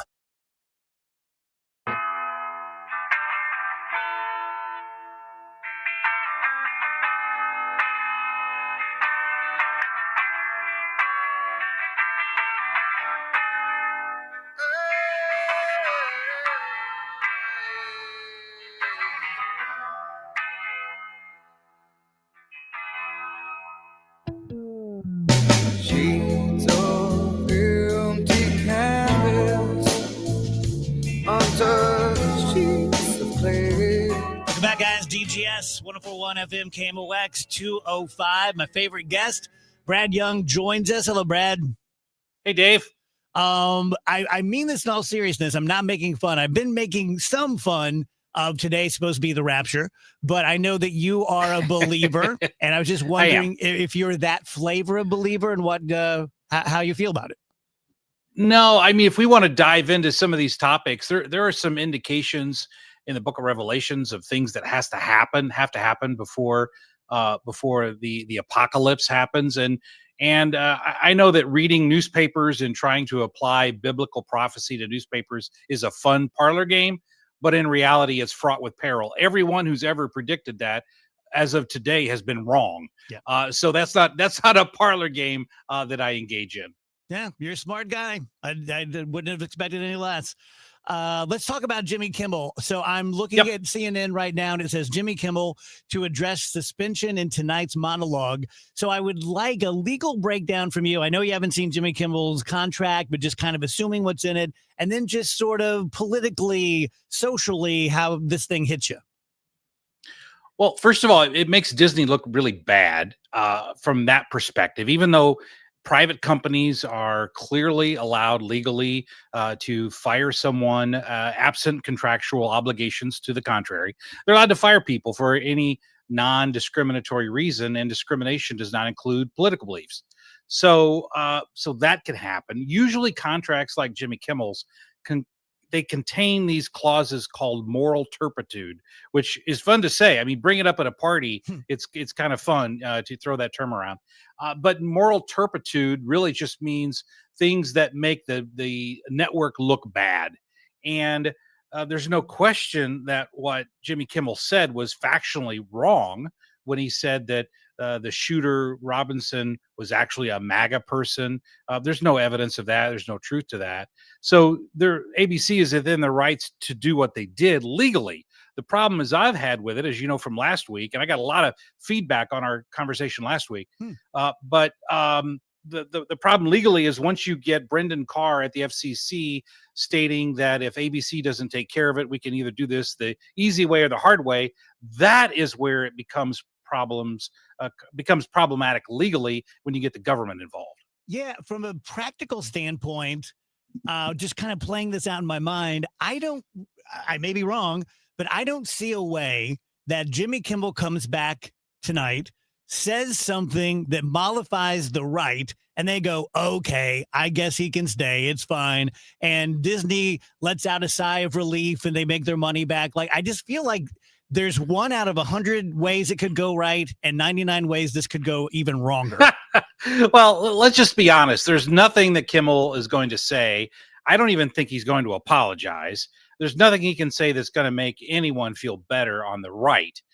What I think is the far more interesting angle to the story is that Nexstar, as of today, has said that they are not going to run Jimmy Kimmel. And Nexstar is one of the largest owners of TV stations that carry ABC programming. And Nexstar is right now attempting to do a merger with Tegna, which Tegna owns Channel 5, KSDK here in St. Louis. But Nexstar is trying to buy all of these stations. They need FCC approval. And so there's this implicit idea here that they're not going to let Kimmel back on the air in order to gain FCC's favor when it comes to buying Tegna. That, to me, I think is the more interesting angle here. Yeah. Does anyone know if it's going to be on in St. Louis? Are we Sinclair here? No, it's Sinclair, and apparently no. Okay. I don't have to worry about staying up then. I'm curious too, Brad, what you think from a legal perspective about these massive mergers that happen. Because if I understand it, the rules that had been set in the past, these kinds of mergers would be breaking them as far as cross ownership, one company owning too many outlets in individual markets, but also too many markets nationwide. And, if you want to wonder, what impact that can have when only a few companies own everything, it really does. You're kind of seeing it, right? Where, it's not like there's this diverse group of big companies actually competing. It's more like, okay, they're all sucking up to become one bigger company. Yeah, I mean, there's been some FCC ownership rules that have been promulgated over the years that two TV stations in the same market, they cannot be allowed. I believe it's called the 39% rule, that if the total reach of the stations cannot exceed 39% of a U.S. households in a certain market. I don't know how specific those numbers are, but it is called the 39% rule. But generally speaking, let's get out of the weeds and just talk generally. Generally speaking, I do have a problem with too much centered ownership of media. For example, if the only thing we had to watch were MSNBC stations, that would be a problem. Yeah. If the only thing we had to watch was Fox News, right, that would be a problem. So I have a problem with any one entity owning too much of the communications or the media outlets in a specified area, because you don't get any intellectual diversity from that.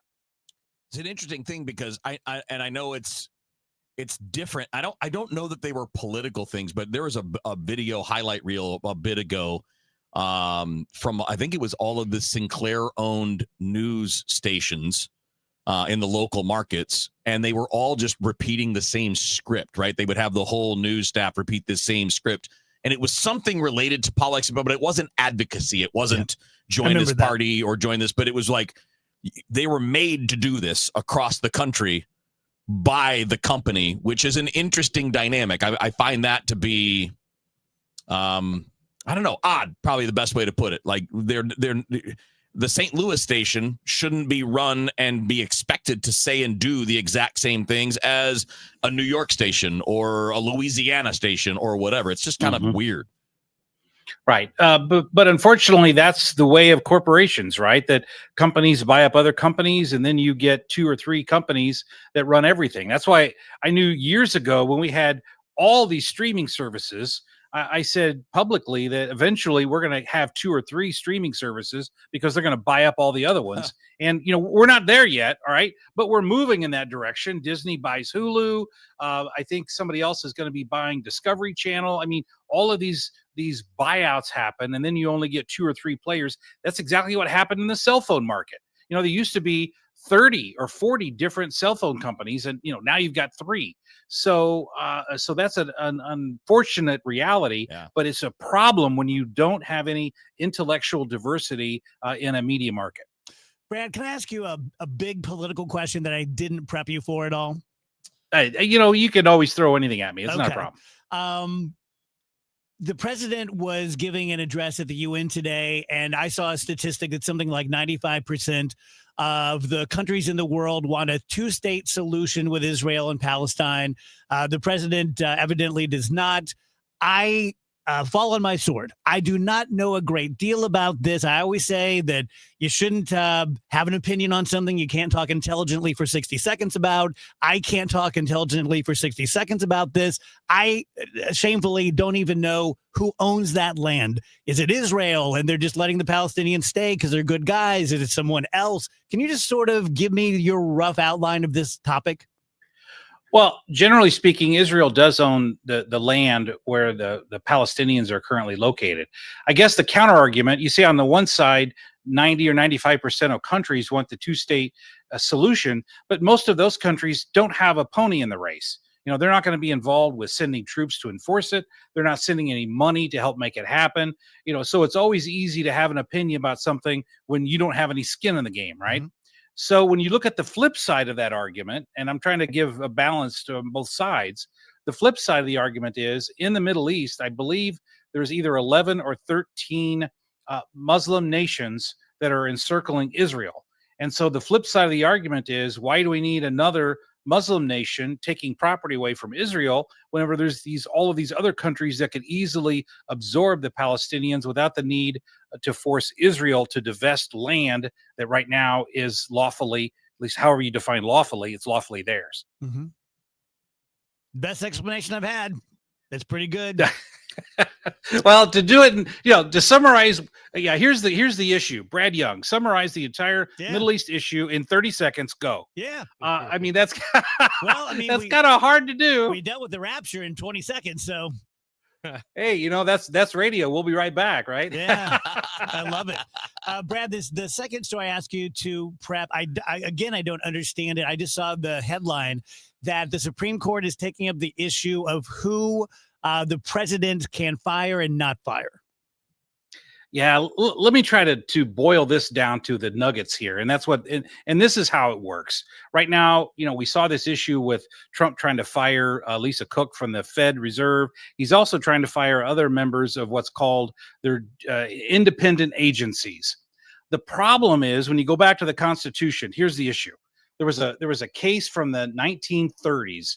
It's called the Humphrey Estate case, which established that the president cannot fire these people who are appointed to independent agencies.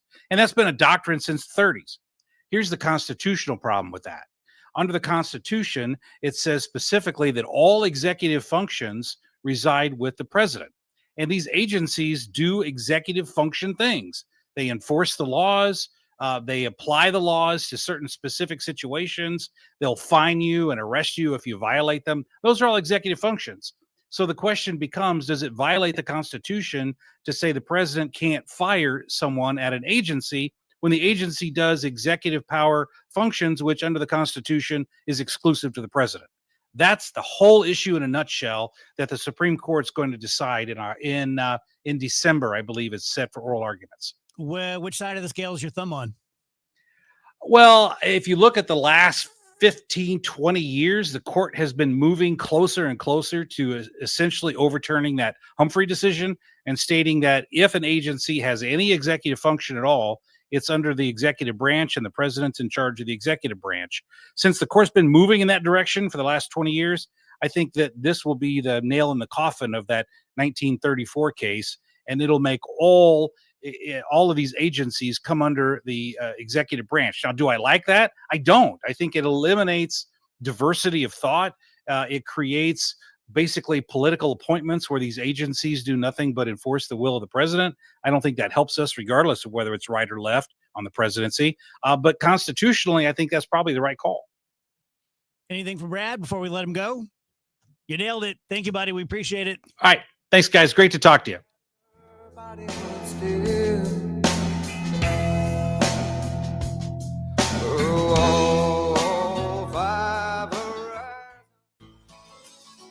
Hey St. Louis, this is Ben Barnett, board certified master arborist with Timberline Professional Tree Care. In my nearly 30 years in the industry, I've seen firsthand what damage falling trees can do to your property. The sad thing is that most trees that fail have defects that can be identified by a well-trained certified arborist. At Timberline, we have 7 ISA certified arborists, 3 of which have gone through extensive training and testing to become tree risk assessment qualified. Our track certified arborists can perform a thorough assessment of your tree and provide mitigation options for your peace of mind. If there's nothing wrong with your tree, we will let you know that it poses a low risk of failure. If it needs to be removed, we'll tell you in a detailed written report. It's all about honesty and integrity here at Timberline Professional Tree Care. So call us today to get a tree risk assessment scheduled, 636-479-7475, or contact us through our website at stltreecare.com. Hello, it's Lena Dunham. I host a podcast called The C Word with my dearest friend and historian of bad behavior, Alyssa Bennett. What is up? It's a chat show about women whose society is called crazy. We're going to be rediscovering the stories of women's society dismissed by calling them mad, sad, or just plain bad. Listen to and follow The C Word with Lena Dunham and Alyssa Bennett. Available now wherever you get your podcasts. Actual price will depend on product and subscription plan. Featured products are compounded drug products, which the FDA does not approve or verify for safety, effectiveness, or quality. Prescription products require an online consultation with a healthcare provider who will determine if appropriate. See website for details, restrictions, and important safety information. Want a boost in and out of the bedroom? Hims has you covered. Introducing a new 2-in-1 approach to level up your game. Tadalafil for better bedroom performance and zinc for testosterone support. Put it all together and you've got what you need to turn things all the way up. Getting started is simple. Just go to hims.com/joy to start your free online visit. Through Hims, you can access ED treatments including pills, chews, and more. 100% online. No office visits, no pharmacy lines. Just fill out a simple intake form and a licensed medical provider will determine if treatment's right for you. If prescribed, it ships free and discreetly to your door. Find affordable treatment options at up to 95% less than brand names at hims.com/joy. That's hims.com/joy, HIMS.com/JOY. It's easy to feel apprehensive about getting screened for cancer or to just keep putting it off. But Siteman Cancer Center wants to remind you how important it is, especially after the age of 40. And they also want you to know how easy it is to get it done. GetScreenedNow.com has all the information you need on cancers like prostate, breast, colon, lung cancer. You can also find out your risk of disease by answering just a few simple questions. And then you can find one of the hundreds of screening locations in the area. Even if you're a little farther out, there is probably a place near you. You have heard this before, but catching cancer early dramatically increases the odds of a successful treatment. especially with so many cancers showing up earlier in life. So do not be intimidated. Siteman will make the process as simple as possible. GetScreenedNow.com. Do it for your family and friends who count on you. Do it for yourself. Visit GetScreenedNow.com. Join Mark Patrick seminars and lose the weight or stop smoking guaranteed. That's right, weight loss seminar at the Marriott St. Louis West in St. Louis at 11 a.m. Registration 10:30 a.m. Stop smoking seminar 2 p.m. Registration 1:30 p.m. If you owe the IRS, you have a legal issue, and you need the Lance Drury Law Firm. We'll protect your rights. Log on at LanceDruryLaw.com. You asked, we delivered. KMOX, now on FM. Crystal clear sound at 104.1 FM.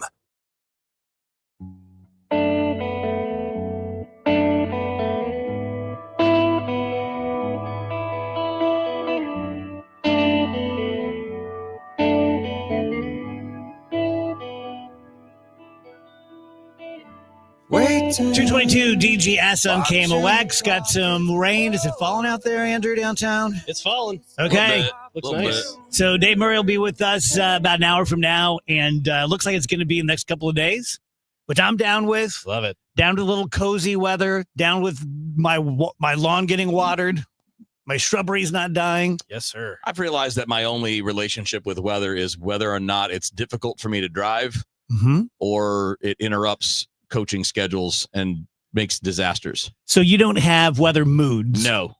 Interesting. Yeah, do not. That's on brand for you. Yeah, I know, isn't it? It's all about whether it impacts my day.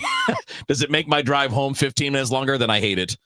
If it doesn't, then I love it. Probably why I love the summer, right? Because the summer doesn't have too many things that disrupt travel. Yeah, you and I are kind of opposites. Like I'm super romantic and emotional about it, and a rainy day, and snow, and I mean, like I can if I don't have to be like if I don't have to travel like to work or whatever, like yeah, okay, great, big snowstorm when you're just at home, that's cool. It looks cool. Like to go out and play in the snow with the dogs, like it's fun, but I don't look forward to saying, oh well, it's great, but it's going to ruin literally everything else that I got to do that day. Yeah, it's being ruined by politics. Jimmy Kimmel, The Rapture is Fat Bear Week. Yep. Is it Fat Bear Week? It's Fat Bear Week. It's Fat Bear Week. When did that become a thing? I had thing? this exact thing on the sheet. I don't know if you saw it. No. I said all the news is really kind of put a damper on Fat Bear Week. Isn't really it? is. I love Fat. I look forward to this every year. When did it become a thing? Because I don't remember it ever being a thing. First time I really feel represented in the media. You know. What Fat Bear Week is, for those that don't know, is that it's about to be the time when bears go and hibernate. Yeah. And so they are they are packing on the pounds. They are weight maxing. So they're like walking around eating everything in sight and barely moving. And so you can catch them real big and fat before they go find some cave to sleep in for the next 6 months, which is crazy that they do that. Mm-hmm. It's crazy that they can just sleep for 6 months straight or whatever. Sounds good. Always wanted to be a bear. Sounds good. Don't sound too bad, that's for sure. Yeah. What did you guys think of the Oberman thing last night? Keith Oberman. I don't know if I saw it. Oh, I texted it to you. You did? Yeah. Oh. Yeah, it's So Keith Oberman said to Scott Jennings, who is the newly popular conservative pundit on CNN, "You're next, MFer." And Scott Jennings sent it to the FBI. Now they're investigating Keith Oberman. He said that what, like on Twitter? Yeah. Yeah. But what did he mean? Was he talking about like I think Charlie Kirk. Okay, so it was related to that. Okay. Yeah. Yeah, that's stupid. Don't do that. He needs a butt kicking. He needs a swift kick in the ass. I gotta be honest, Keith Olbermann man. does. Even before he was political, he was just a sport. I've always hated Keith Olbermann. Yeah, he's always been like a always loudmouth. Words that I shouldn't say on the radio. So I have known people in my life in this business who worked with him at ESPN, and not many good things were said about how he treats people. Like they said, "Yep, look, he's a smart guy, but he thinks he's the smartest person in every room, and he acts like it." Now, I don't have that firsthand knowledge. That's from a couple people. Maybe they were jaded because they didn't get along with him. I don't know. I just know that it was more than one person that basically said that exact same phrase to me. Yeah. and people that worked with him in Bristol. Nothing to do with politics. This was before he ever did anything political. I have another term for you. We did dry begging in the first hour. Now we have assortive mating. What up? Assortive mating is the phenomenon that most people end up coupled with someone with their same disorders. So like with me, with OCD and ADHD and things like that, that the statistics are that my partner would have not exactly the same thing, but something similar. So we tend to couple off by our mental issues. That's called assortive mating. But I always thought the whole thing was opposites attract. Yeah, I think that was more like a catchy thing to say. Well, and I don't know that assortive mating is true either, but I mean, I don't know about diagnoses or anything, but Susan and I are not the same kind of mind. No, you guys seem sort of opposite. We're very different when it comes to that stuff. Just like the way we think. Yeah. I would love to see them switch brains. Oh my God. I can tell you, I mean, no joke. She said to me the same thing you've said, Dave. I wish I could feel like it was what it's like for a day just to see what it looks like. Yeah. A lot of people feel that way about you, Wheels. I mean, I don't think it's anything special. Everyone out there in the audience. I don't think it's anything all that special. Just Not having any anxiety is very special. Yeah. Lucky is what it is. Yes, it is. Yeah. I'll tell you guys about Universal Windows Direct. This is one of so I do 12 to 16 live endorsements a day, and I have a pile of them here. There it is. See the pile.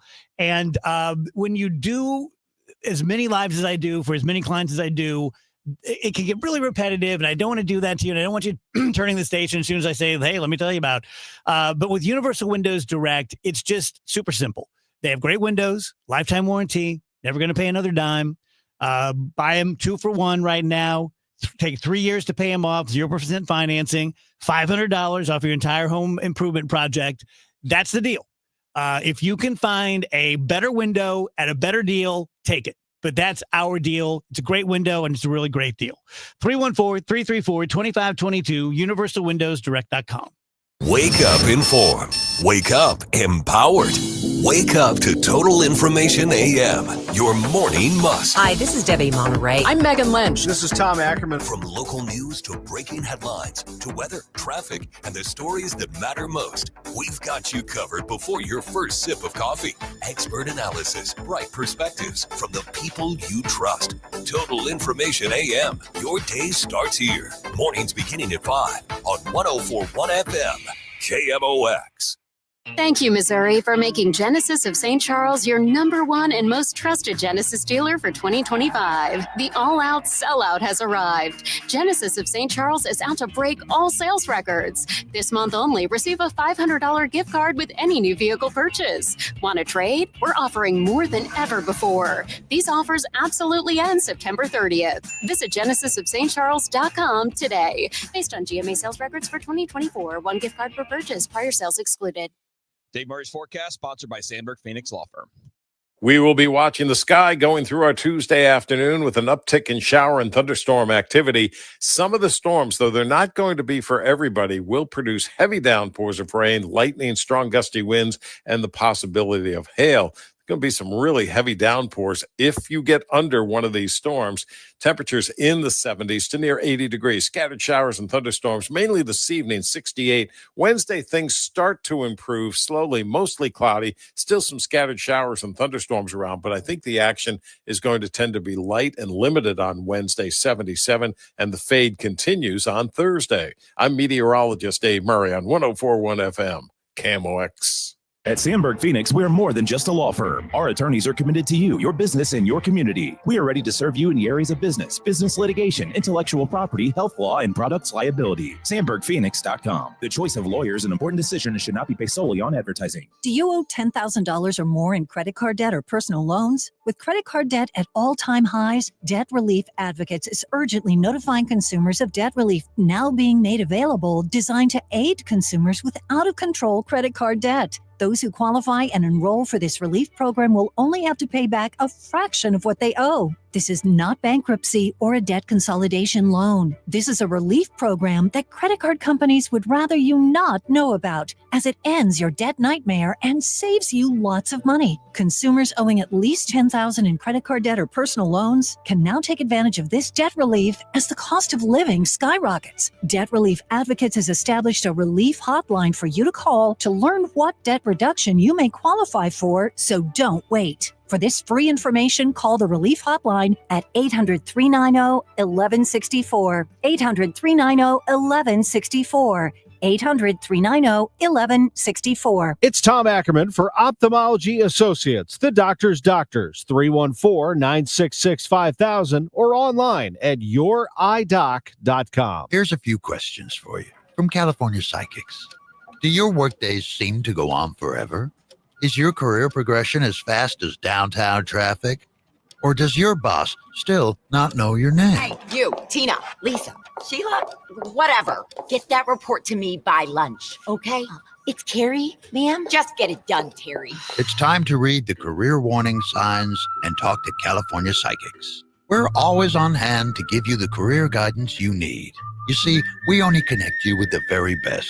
In fact, 98% of the psychics who apply to work with us don't make the grade. That's why we can guarantee if your reading isn't life-changing, it's free. So you could soon be telling your boss where to stick that report. Where are you going, Terry? Terry! Experience the joy of certainty. California Psychics. Call 1-800-PREDICT today and get 20 minutes for just $20. Fridays mean football. From a zoo to the NFL, we've got your weekend covered. All three, ready? It's Friday football on KMOX.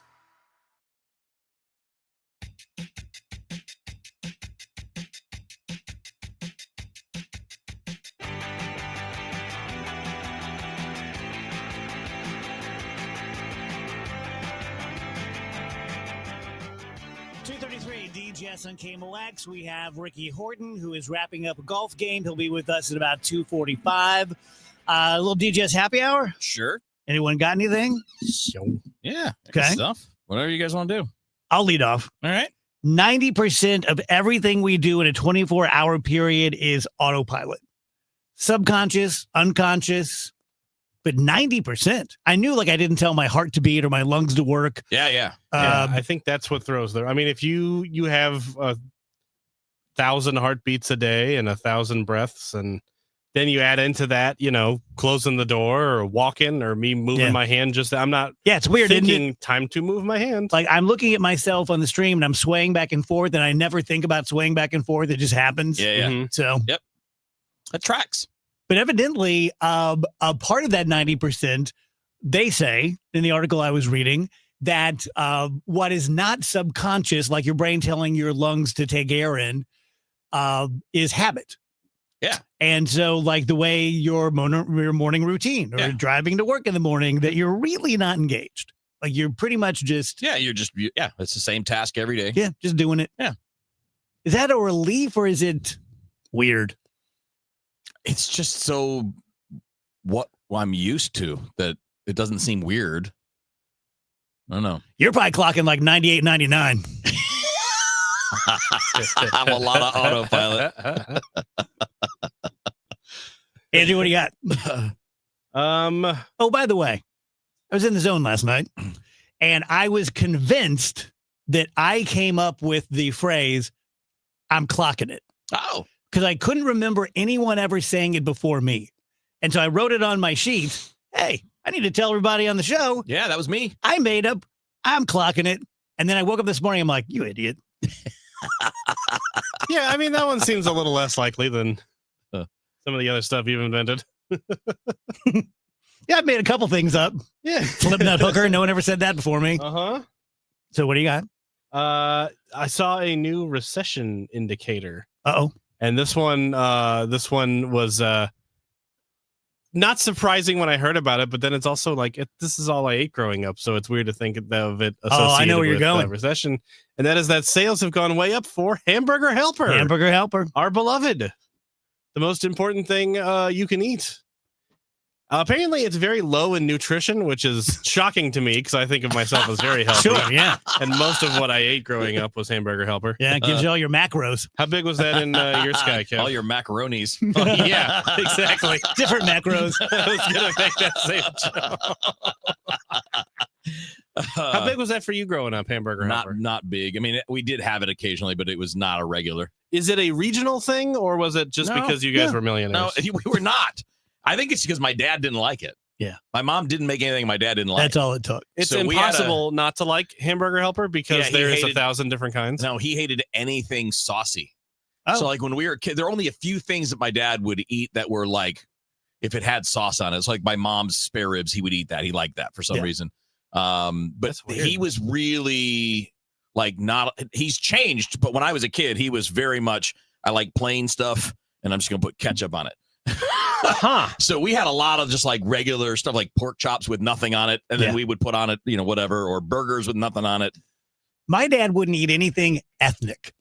And I tried to make the He was- point that everything is ethnic. Yes, but I think it was the same idea. Yeah. And now he changed, thank God, because what would you eat? Like it took us forever. He was probably in his 40s before he actually would like eat Mexican food with us. My dad never would. And now he loves it. And now he loves it because he realized, oh my God, I was missing out all those years. Yeah. Yeah. I've been trying to introduce my dad to more cultural foods. He's doing pretty well with it. Good for him. He's a little questionable on some of it. I have a great picture when we went to California earlier this year of him. He ordered sushi at a restaurant and didn't realize he ordered sushi. Yeah. And I did. So when the food was coming out, I got my camera ready to take a picture, and he has this very dismayed look on his face as he looks upon his sushi. I think you guys will get a kick out of this. We had dinner last night, whole family, and I was telling Nick, because Nick's a comedian, and I'm like, oh, get this. I made a joke the other day on the air, and I didn't get nearly the credit I deserve. And he goes, tell me the joke. And so you'll remember a couple days ago, maybe yesterday, I had the thing about they found the genome that allows fishes to have butts. Yeah, yeah. And Kev said, it's a bass with an ass. Yes. And if you could have been inside my head, like it's still out there. You can go watch it and see me. And as soon as you said that, I'm like, come on. Get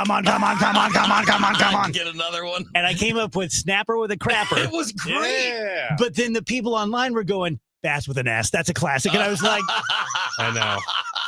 There were 3 good. What was the other one? There was a Andrew had one too, Yeah. I think. My joke from the other day. I didn't think of this one, but grouper with a pooper. Oh, perfect. That's even better. You did it twice. Wow. 2 for Kevin. Is there any fish that doesn't I have don't a know, there's rhyme? a lot of fishes out there. They all got a lot of them got names that rhyme with butt jokes. Yeah. Tuna with a moona.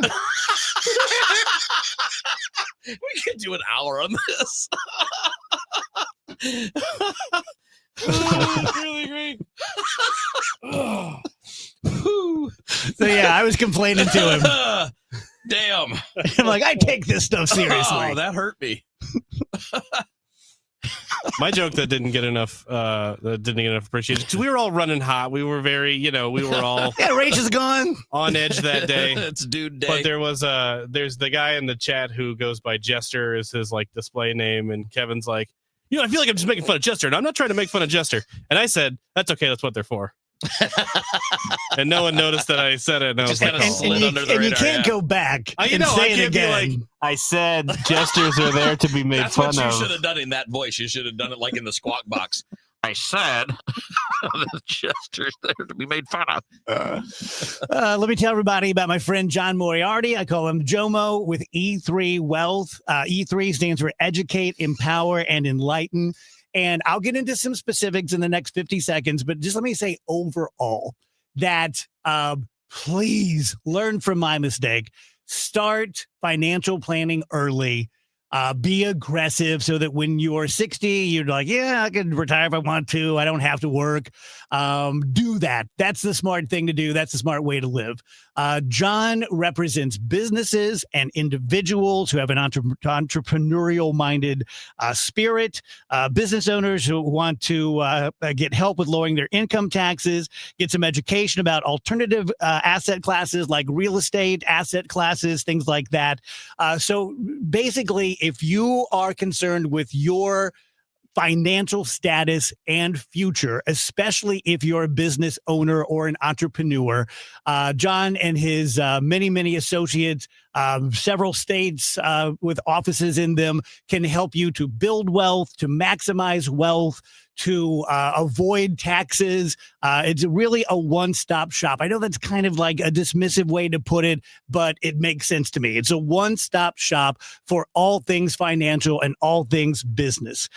Find him at E3, just the letter and the number, E3wealth.com.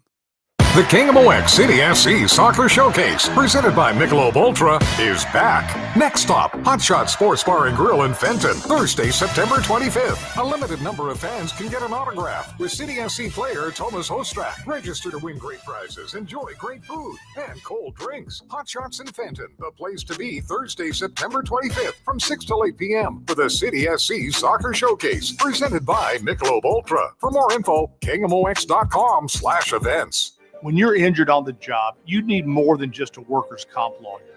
When you need a fighter, you need us. Morgan & Morgan, America's largest injury law firm, for the people. Visit forthepeople.com for an office near you. House stealing. It's a nightmare that's real. It's the FBI's term for thieves stealing your home's title and draining your equity. Just one fake document filed with a recorder, and scammers can own your home on paper, drain your equity, and do it all without you even knowing. Imagine waking up to a foreclosure or eviction notice. Listen to former title thief Matt Cox. What people don't realize is the ease in which this crime can happen. I can take the deed to your house and I can transfer that deed into my name. It's a great crime, and it's happening all the time. So how can you stop the nightmare and protect yourself? Find out if you're already a victim now at HomeTitleLock.com. Use promo code RADIO and get a 30-day free trial of their $1 million triple lock protection, a title scan, and access to a title specialist, a $250 value. Don't wait. Go to HomeTitleLock.com now, promo code RADIO. Think back to the holiday season last year. You're surrounded by your family. It's been months since everyone has been together like this. Everyone is talking and catching up, sharing stories and laughing, and your grandson is real quick-witted. He cracks a joke and everyone seems to laugh. But you missed it. How does that make you feel? Do you start to disengage? Do you feel disconnected from the group? I'm Dr. Colleen Bosler, and I don't want this to happen to you this holiday season. Come visit Dr. Adam Voss and me at the Audiology Center for our Here for the Holidays event happening in the month of October. We're offering free hearing screenings, free earwax removals, free consultations, and a $500 coupon towards the latest hearing aids. Call us today to make an appointment for this special event through the month of October. 636-441-7470, or visit us online at theaudiologycenterstl.com.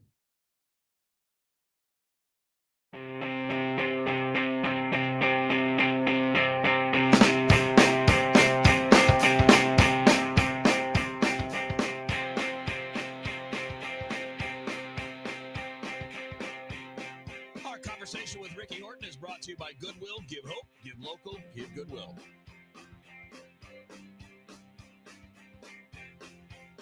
Welcome back, guys. DGS on KMOX. Looking at the stream. Thamer says, I miss Rachel. Well, I guess we'll see you Monday, Thamer. I don't guess you're going to listen to Ricky Horton here. We'll just see you next week. I'm banning him. Mitch says she keeps the show sane. Mitch, I'm canceling Dave Murray today. Put that in your pipe and smoke it, Mitch. If that is indeed your real name. Ricky, how you doing, buddy? I'm doing great. There's a lot going on, I can tell, with you guys today. Well, they're not wrong. Rachel's gone and we're a mess. So, well, you know, that's not that hard to understand. Don't act so surprised by saying that. That's kind of what we all think would happen. We knew it took a few days. It did. We held it together for about 3 days. Yeah, that's what we got. Yeah. Got about a couple days. Yeah. Yeah, you know, when we were in the baseball thing, my wife would go on a trip with the gals for like 4 or 5 days, and that's about. I usually lasted about 2 hours, and then I didn't know where anything was, and I had to call and ask, and so I tried, but I just couldn't do it. Rick, I have a Dave question for you. Boy, isn't it sad? We're about to be out of Dave questions here for a few months. Oh, boy. But we've talked about the mound visits by the coach, but we've all seen the mound visit by the players. The players come out and everyone gets powwow. How much of that is typically X's and O's? If it's hit the third, you're going to go to home plate. And how much is it just sort of like BSing and giving yourself a break? Well, I think it's you're really giving the pitcher the break more than anything, and I think there's some X's and O's to that. But honestly, I've always said this, that it's hard to understand it because you think the pitcher is so connected to everybody, but sometimes you feel very alone when you're standing on the mound. You're the only one standing on a little hill. Everybody's kind of behind you. You don't even see them, and you can kind of feel like, oh man, the world's caving in on me. I just walked about her. I just gave up a double. The game's on the line.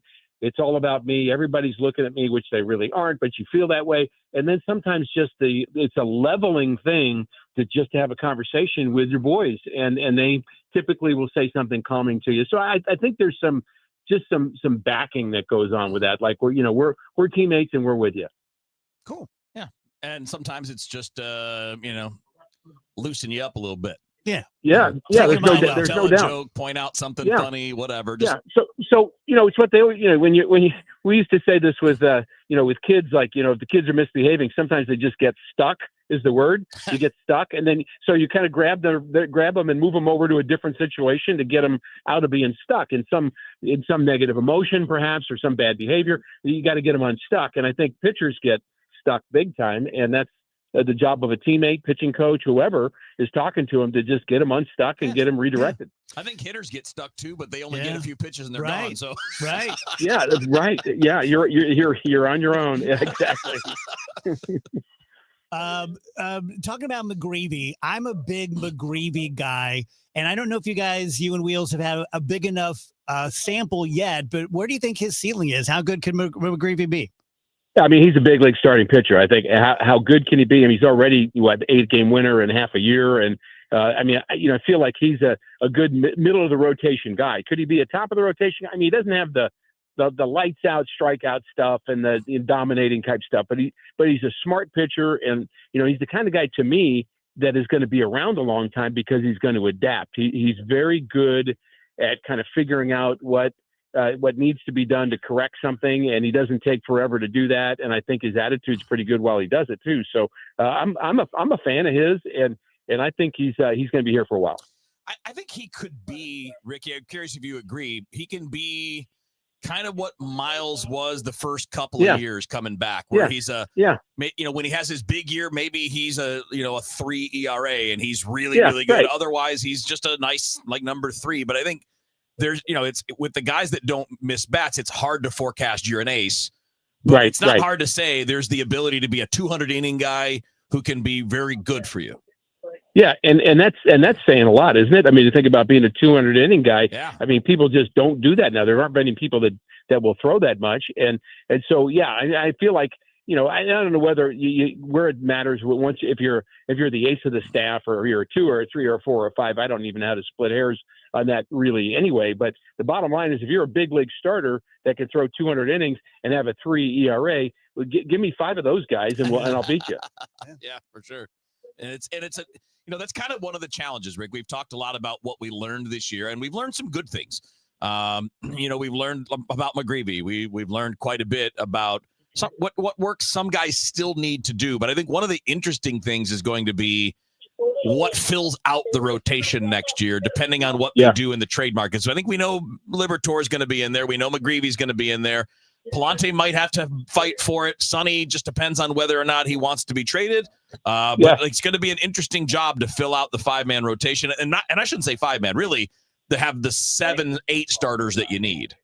Well, that's what all teams think right now, and that's the Dodgers even go beyond that in terms of the number of guys that they need, just because they realize that people get hurt. It's a long year. I think you throw in Kyle Leahy into that mix for sure. Yeah. I feel like he's done so well in his role. You hate to move him from that, but he's got he's got enough pitches that you can forecast him to be a pretty valuable starting guy. So I think you're going to have to. Let's put it this way: in spring training, you're going to have 8 guys getting stretched out. You have to do that. You have to stretch out 7 or 8 guys because eventually you're going to need them. And I clearly think that Leahy's going to be one of those guys. And there's always somebody that comes out of nowhere. And then, of course, you look to see if you can get somebody with one of the pieces that you might be moving. Rick, Wheels and I had what I thought was an interesting conversation in the office earlier today, and kind of like the difference between elite athletes and ball players. Like Nolan Arenado's a ball player. Brendan Donovan's a ball player. You know what I mean? Right. Yeah. Usain Bolt is an elite athlete and is like, but because he could run like crazy, or a strong guy might be elite in that particular category. But when somebody's a player, Sal Frelick is a baseball player for the Milwaukee Brewers. Yeah. I mean, I can watch that guy play. He just hits it. He gets the ball and play. He's got a good arm. He does a lot of things right. And I think the more baseball players you have, and baseball players come in all shapes and sizes, which is why, we always say, well, how is David Eckstein such a good major league player when he wasn't very big, wasn't very strong, wasn't very fast, but yet he just made plays and he was really good. He had good instinct. He had total great heart and mind for the game. And I think that, you got to kind of start with that. You have to look for people that can play the game. You want tools, yes, but just a flat out, great athlete tool doesn't always translate. I think football teams sometimes do that. They'll draft an athlete and realize, wait, he can't catch a ball. Wide receiver. I mean, with the football Cardinals did that a couple of times. He's a great athlete, but he can't catch a pass. So what good is that? Now, those are the combine freaks, right? The guys that go to the combine and they test well, and people are like, oh, we can make that guy. But you can't, you can't always make the feel for the game. Right. And exactly. Like, as an example, not trying to pick on the guy, but I really think that's kind of the part that Jordan Walker's working on. No doubt. Has all the physical abilities. The feel is a little harder. The feel for defensive rhythm, the feel for controlling the strike zone, things like that. That's the difference between a physical skill and just the general baseball skills that go into putting those physical skills to work. And one of the problems with a lot of players right now, and maybe that's the thing with Jay Walk too, is there's so many details and numbers and arm angles and pitch selection and vertical break and all. I mean, there's so much information.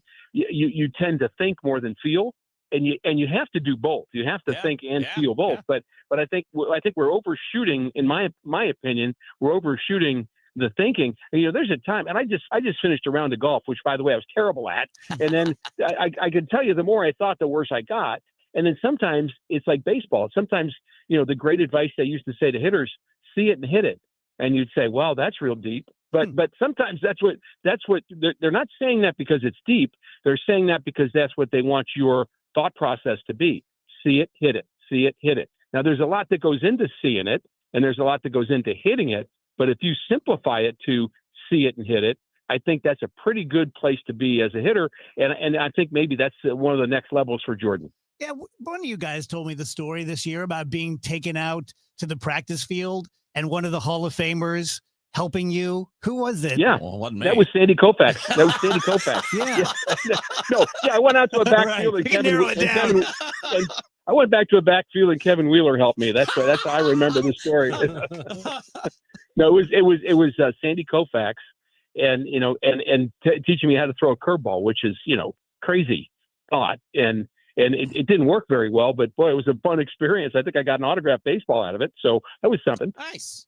That's it. As it's such an interesting point too, Ricky. That it's each player is a little bit different in terms of what their bodies do.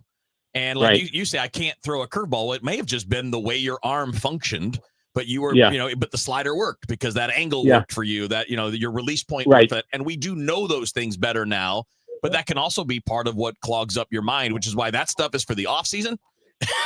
And there's no doubt. In the game is about just competing.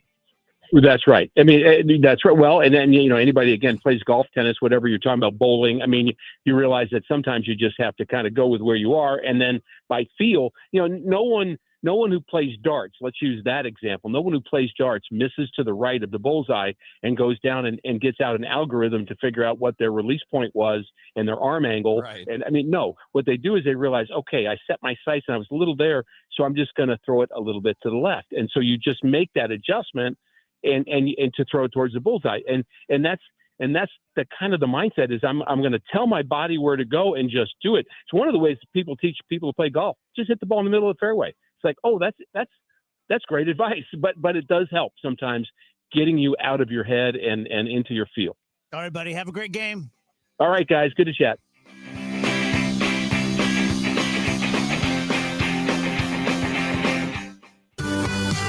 Do you know that by donating your gently used items to Goodwill, you're not only giving those items a new life, but you're helping people right here in your community enrich their lives with meaningful work?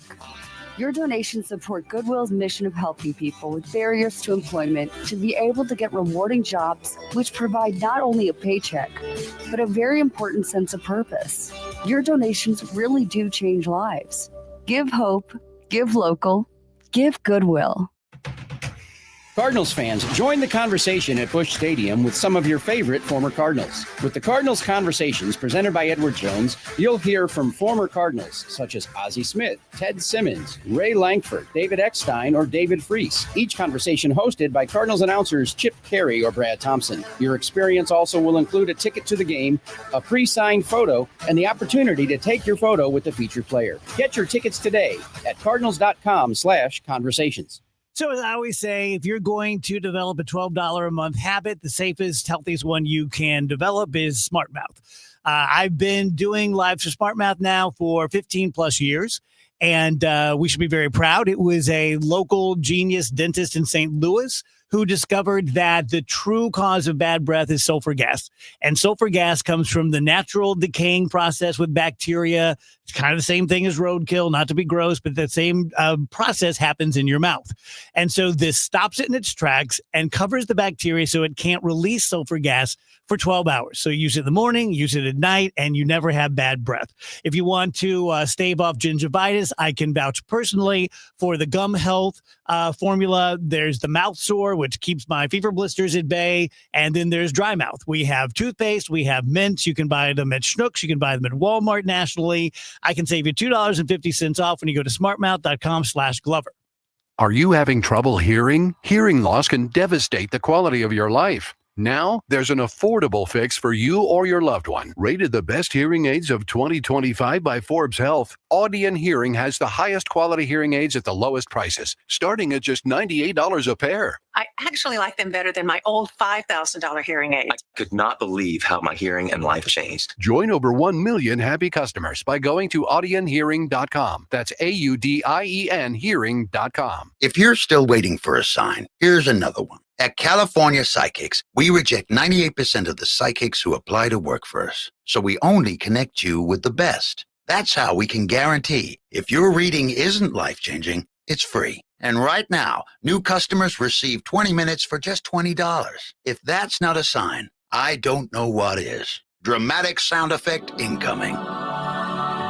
Experience the joy of certainty at CaliforniaPsychics.com. I hear from sellers all the time that they fear they have missed out on the selling market. They are so relieved to learn September, October, and November are strong selling months. With low inventory and hopefully lower interest rates, this fall will be a hot one for real estate. I'm Christina Straight, owner of Straight Realty. You may have heard me say, why pay more than $4 for years? Now it's why pay more than $2, saving you even more money. Call me 314-441-4444. And remember, why pay more than $2? Straight Realty is a licensed broker in the state of Missouri, Kansas, and Nevada.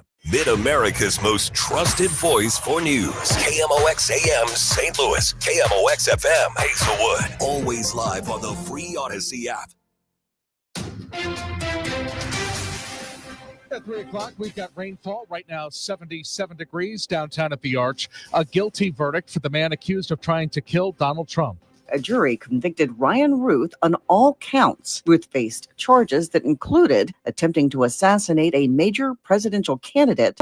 After jurors began leaving the courtroom, Ruth grabbed a pen and started to try to stab himself in the neck. Marshals swarmed in, picked him up, and dragged him out of the courthouse. Prosecutors say that Ruth spent weeks plotting to kill Trump before aiming a rifle at Trump on September 15, 2024. Ruth, who defended himself in court, claimed that he never intended to kill anyone, saying he had opportunities but never pulled the trigger. I'm Lisa Dwyer. This just in, President Trump says Ukraine can win back all of the territory it has lost to Russia. That is a shift from the president's call on Kyiv previously to make concessions. This comes at the United Nations General Assembly in New York. President Trump meeting with Ukrainian President Zelensky, not optimistic about finding an end to the nearly 3.5-year war. He was asked about NATO warning Russia to stop its escalatory actions after its aircraft entered both Poland and Estonia's airspace earlier this month. Do you think that NATO countries should shoot down Russian aircraft if they enter their airspace? Yes, I do.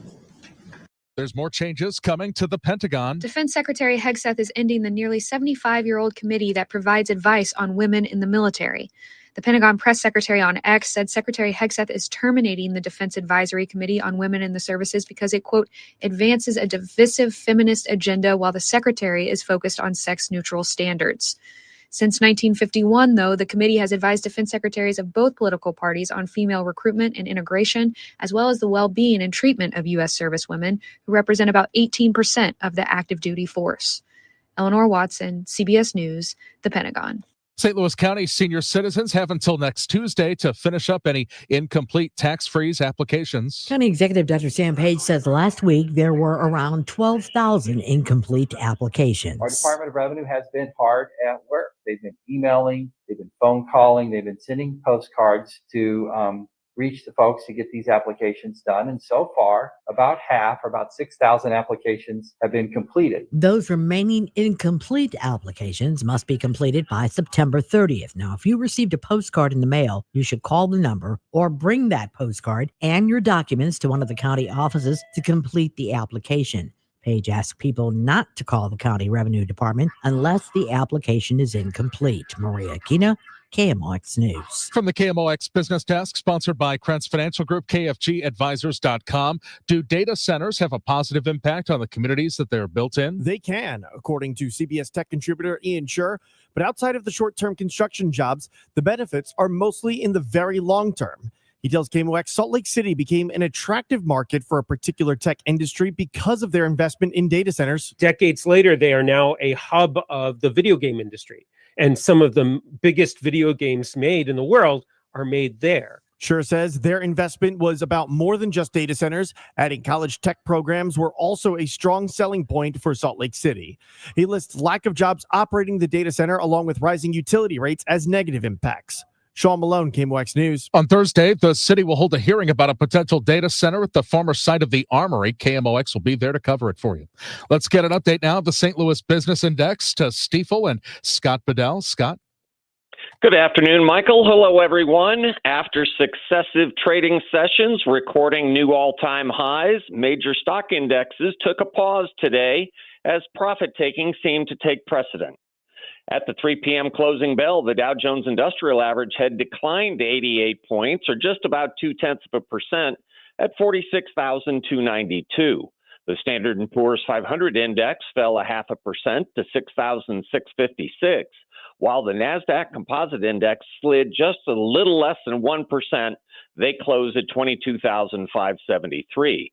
Locally, the Bloomberg St. Louis Stock Index traveled the opposite direction, gaining 0.75% at 1,623.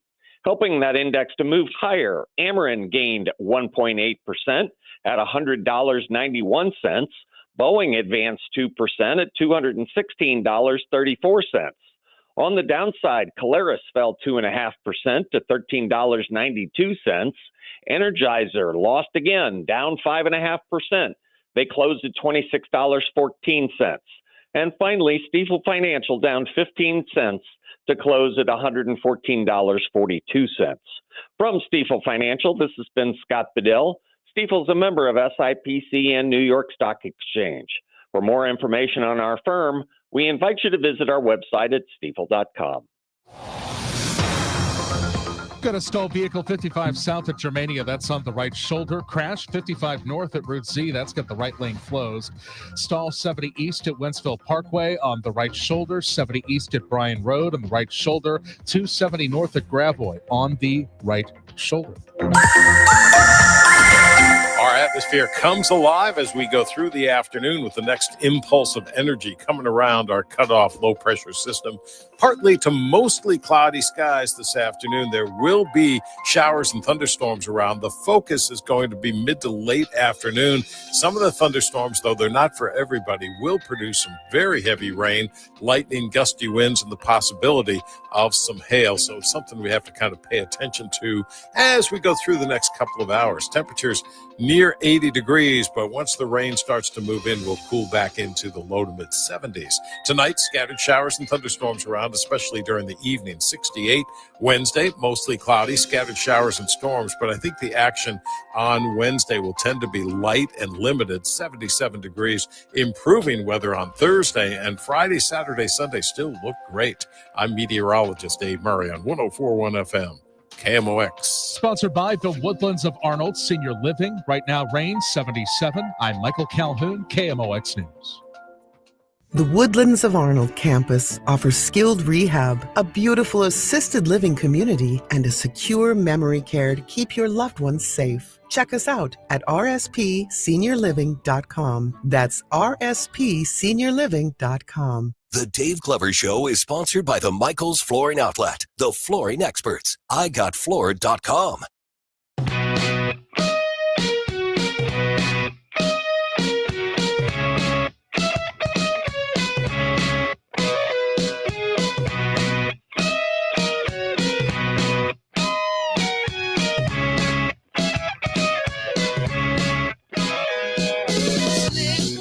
Welcome back, guys. DGS 104.1 FM KMOX. Rainy Tuesday out there. Dave Murray will be with us in about half an hour. I think it's supposed to rain for the next couple of days, which is fine by me. Last week, 2 weeks ago, something like that, we went out to St. Charles Community College. We told you guys about the experience. They have the immersive learning, and it's basically... because I'm not a gamer. Kevin and Andrew are big gamers, and I only had a VR set on my head one other time. My daughter Phoebe had kind of a cheap set, so I was not prepared for how immersive it was. We have Betsy Snyder with us, who's the chief of staff at St. Charles Community College. I'm going to be chief of staff of something someday. You're the chief of staff of the Dave Glover Show. I guess I already had it. No, didn't you're I? not. You're the president. I think that makes Rachel or Andrew the chief of staff. I need a GM. Yeah. Parker King is here. He is an immersive learning design specialist. So good to see you guys both again. Thanks for coming in. Thanks for having us. Before we get into the X's and O's of what we did, just give us the overall about what you guys out at St. Charles Community College are trying to achieve with this. So our Center for Immersive Learning is a very unique learning experience. It's the first of its kind in the Midwest. It's a partnership with Dreamscape Learn, which is an arm of DreamWorks. Oh, wow. It was built to be supplemental to education classes that have labs or other learning experiences, just to build on what they're learning in the classroom, because that story that students are seeing when they're in these immersive environments help the material stick better with them. I mean, it makes perfect sense. Perfect sense. So, Parker, what part do you play in this? I don't understand a single thing you do. So, know that. Kevin probably does. But, like, when you go in the morning, like, what's on your agenda? What kind of things do you do? Yeah, so the title definitely doesn't help. You know, it's kind of a mouthful, but essentially what I'll be doing down the road is creating the very content that you experienced, but more custom catered to St. Charles Community College and the actual courses and programs that we're doing at the college. So the content we currently have is all supplied by Dreamscape, which has been great, you know, but sometimes we take a different approach to learning than they do in some of their bio classes or chemistry classes. So my job will be communicating with the instructors and professors to create better, more suitable content directly for those classes that they have. Which seems impossible to me. I mean, it's like magic, you know. You mean the actual doing it? Yes. It is. Yes. Right? He's a magician. Like, if it were my way, I'd have Parker burned at stick. Like, if this were the old days back in Scotland, it'd be like, you're too smart. We're going to stone you.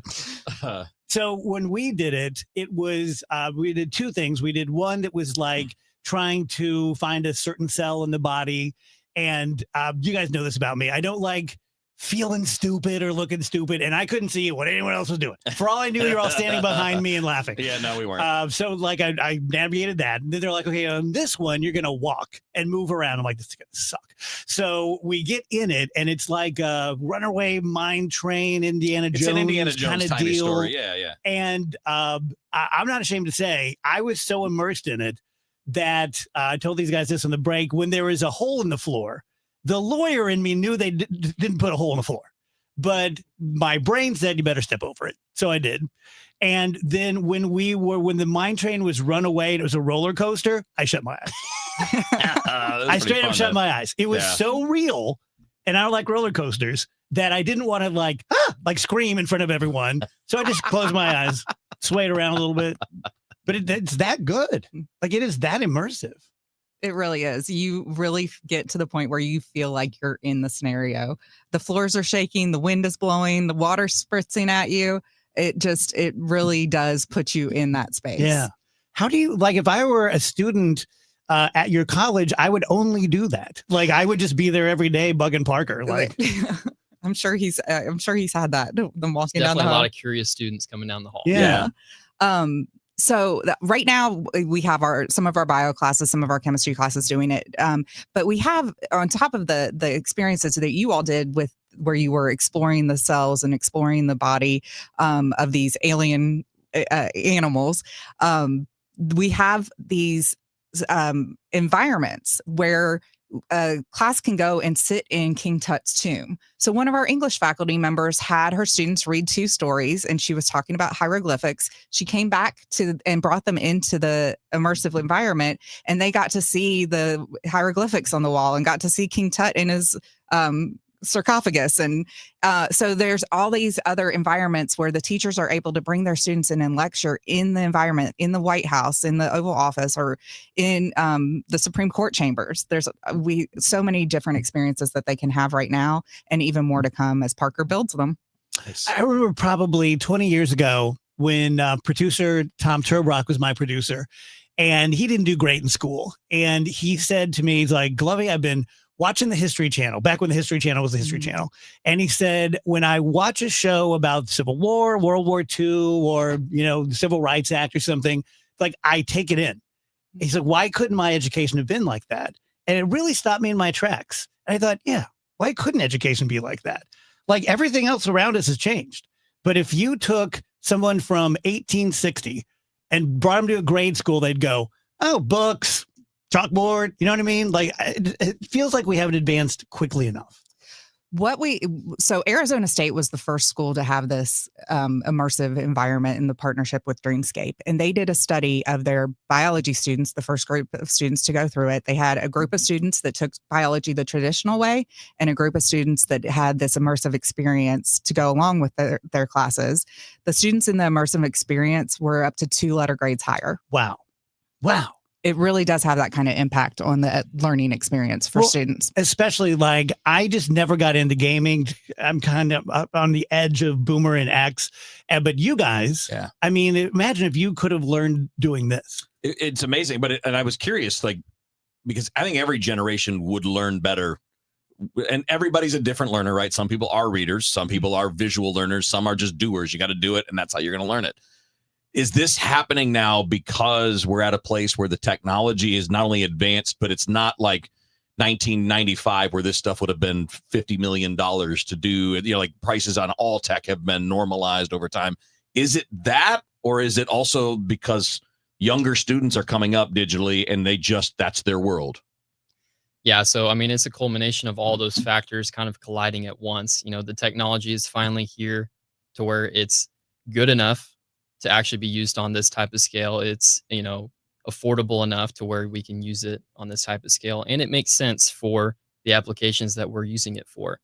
And like you said, these up and coming generations, their brains are just wired different, and their attention spans are shorter. I can speak to that, on a personal level. And so you kind of have to approach education in a different way, in a way that makes sense to them.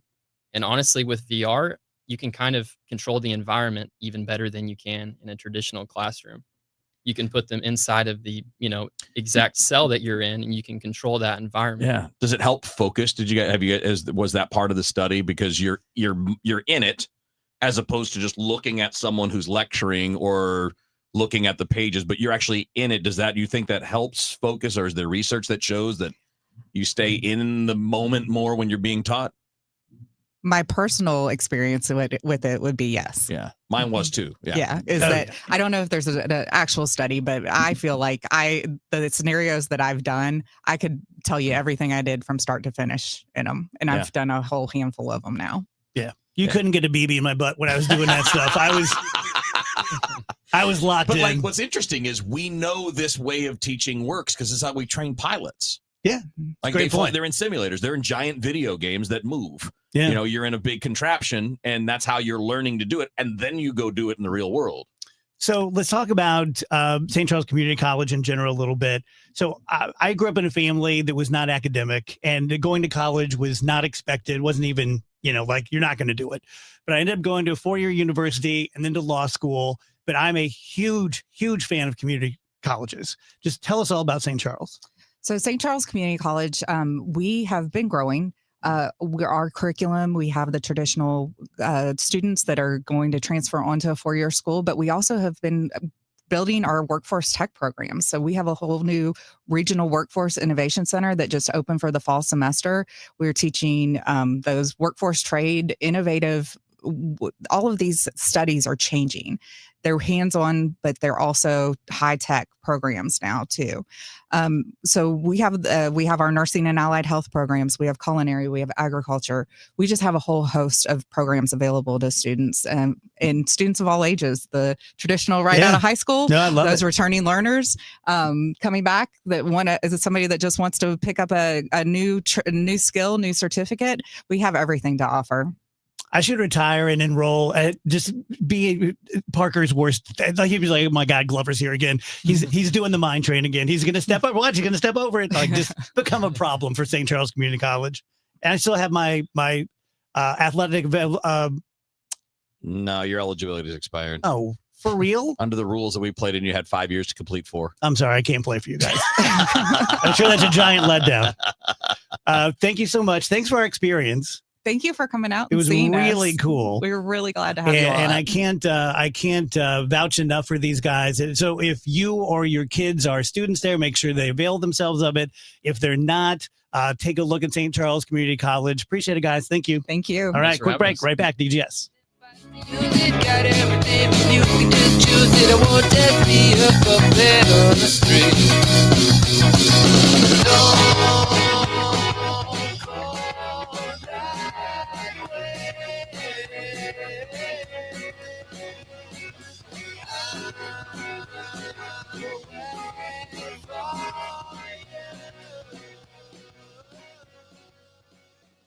Hey, what's up, flies? This is David Spade. Dana Carvey. Look, I know we never actually left, but I'll just say it. We are back with another season of Fly on the Wall. Every episode, including ones with guests, will now be on video. Every Thursday, you'll hear us and see us chatting with big-name celebrities. And every Monday, you're stuck with just me and Dana. We react to news, what's trending, viral clips. Follow and listen to Fly on the Wall everywhere you get your podcasts.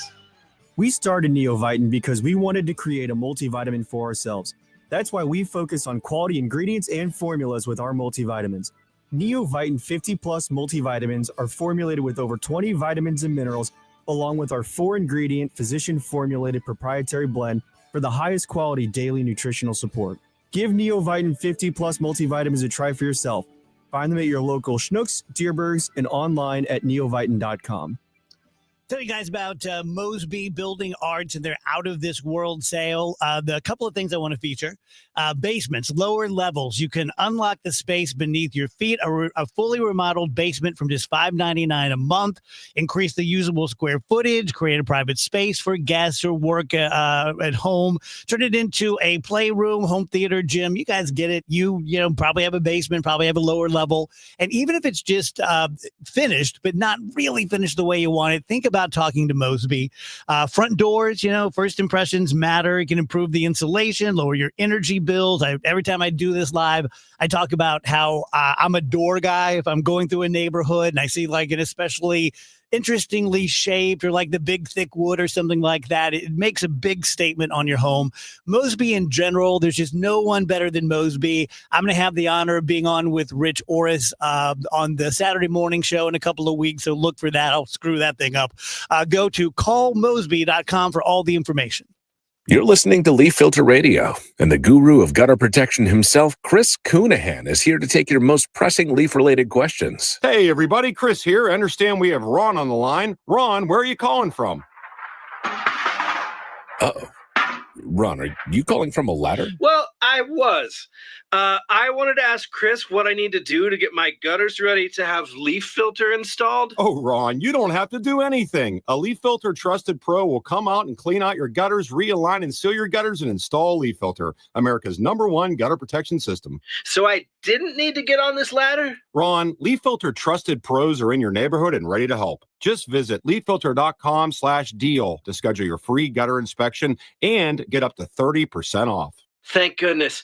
What was that site? That's leaffilter.com/deal for your free gutter inspection today. See representative for warranty details. Promotion is 20% off plus a 10% senior or military discount. One discount per household. We all hear the radio ads about the IRS. They tell you to be afraid, to be scared, and they try to frighten you into calling. I'm not here to do that. Tax Relief Advocates is different. TRA is here to tell you that if you owe money to the IRS, whether it's $5,000, $50,000, or $500,000, we have a solution. It doesn't matter if you're sitting in your car, at work, or with your kids. No matter where you are, call now. 800-575-6986. Don't lose hope. TRA can eliminate or reduce what you owe to the IRS. Generous programs are now available that can give you a fresh start. Our passion is taxes and helping individuals fix their IRS problems. We have over 1,000 5-star reviews on Google and an A+ with the Better Business Bureau. You don't need to be afraid of the IRS any longer. End your tax nightmare today by visiting us online at TRA.com or call 800-575-6986. That's 800-575-6986. Tax Relief Advocates. Real solutions for real people. In the fight against Alzheimer's, now matters more than ever because now we have new treatments that could change everything. This is Megan Lynch. Join me Saturday, October 25th at the Chesterfield Amphitheater for the St. Louis Walk to End Alzheimer's. It's the region's largest fundraiser to fight dementia and support those living with the disease because now is the time for action. You can join in the fight by registering for the walk at alz.org/walk. That's alz.org/walk.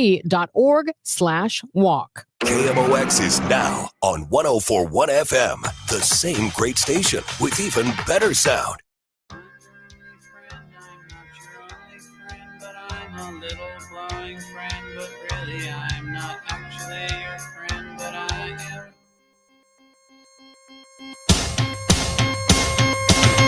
Look at Randy on the bugger light switch who watches over you. Make a little birdhouse in your soul. 323 DGS on KMOX. Dave Murray coming up next. 4 p.m. we have Think Tank with Steve Ellman and our good friend Mr. Butts. That's good crew. I like those two guys. Yeah, that'll be a good team. I would put them in charge of everything. Hey, sign me One up. conservative, one liberal, both really smart, reasonable guys. We need a Sign me up. Steve-based government. I've been saying that for a while. Yeah, there you go. So you say on the Google Doc, goodbye to the spider car. Yes. Rotten hell. When you see the devil, tell him I'm a coming. The car's gone? It is effectively dead. It is kind of technically moving through sheer force of my will, I think. Dude, the other day, it has no will. I leave before Andrew, and I stayed a little late to talk to Steve. And when I left, Andrew was coming back because there was a problem with the station. And your car, oh my Lord. Yeah. I mean, no shade. Like I've had, but You know what's man, really oh funny? man. You know what's really funny? So you heard that super I loud did. noise right as I saw you, and I was like, "Hey, Dave," and I was like turning in. Yeah. Something happened, and that noise stopped. Wow. And I'll I was take like, credit. And I was like, "Okay, this is either very good news or very bad news." Very bad news. It was very bad news. Okay.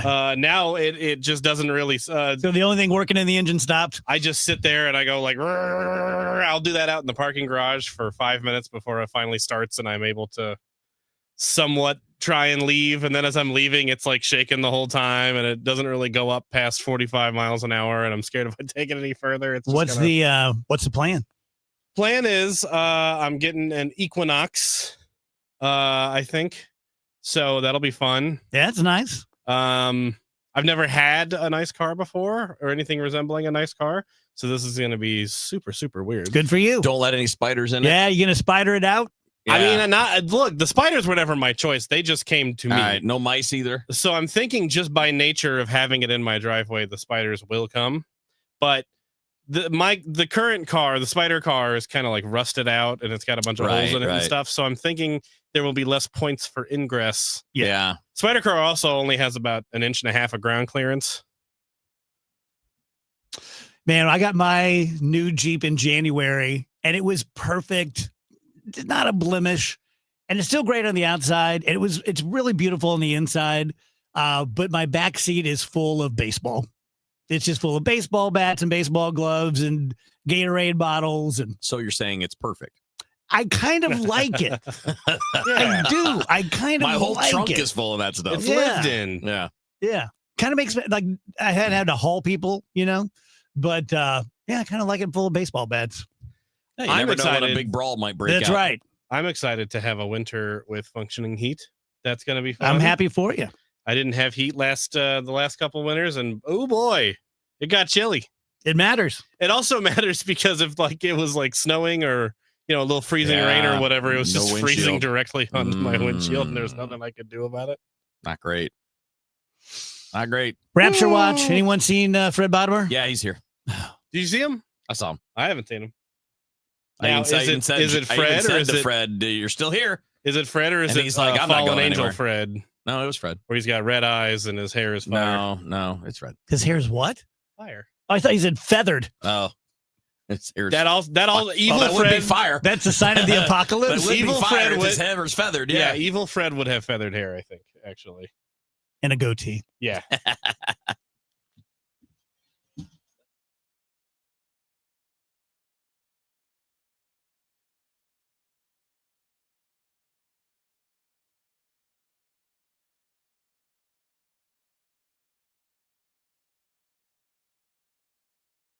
The smartest way to do your homework is Heckman Lumber.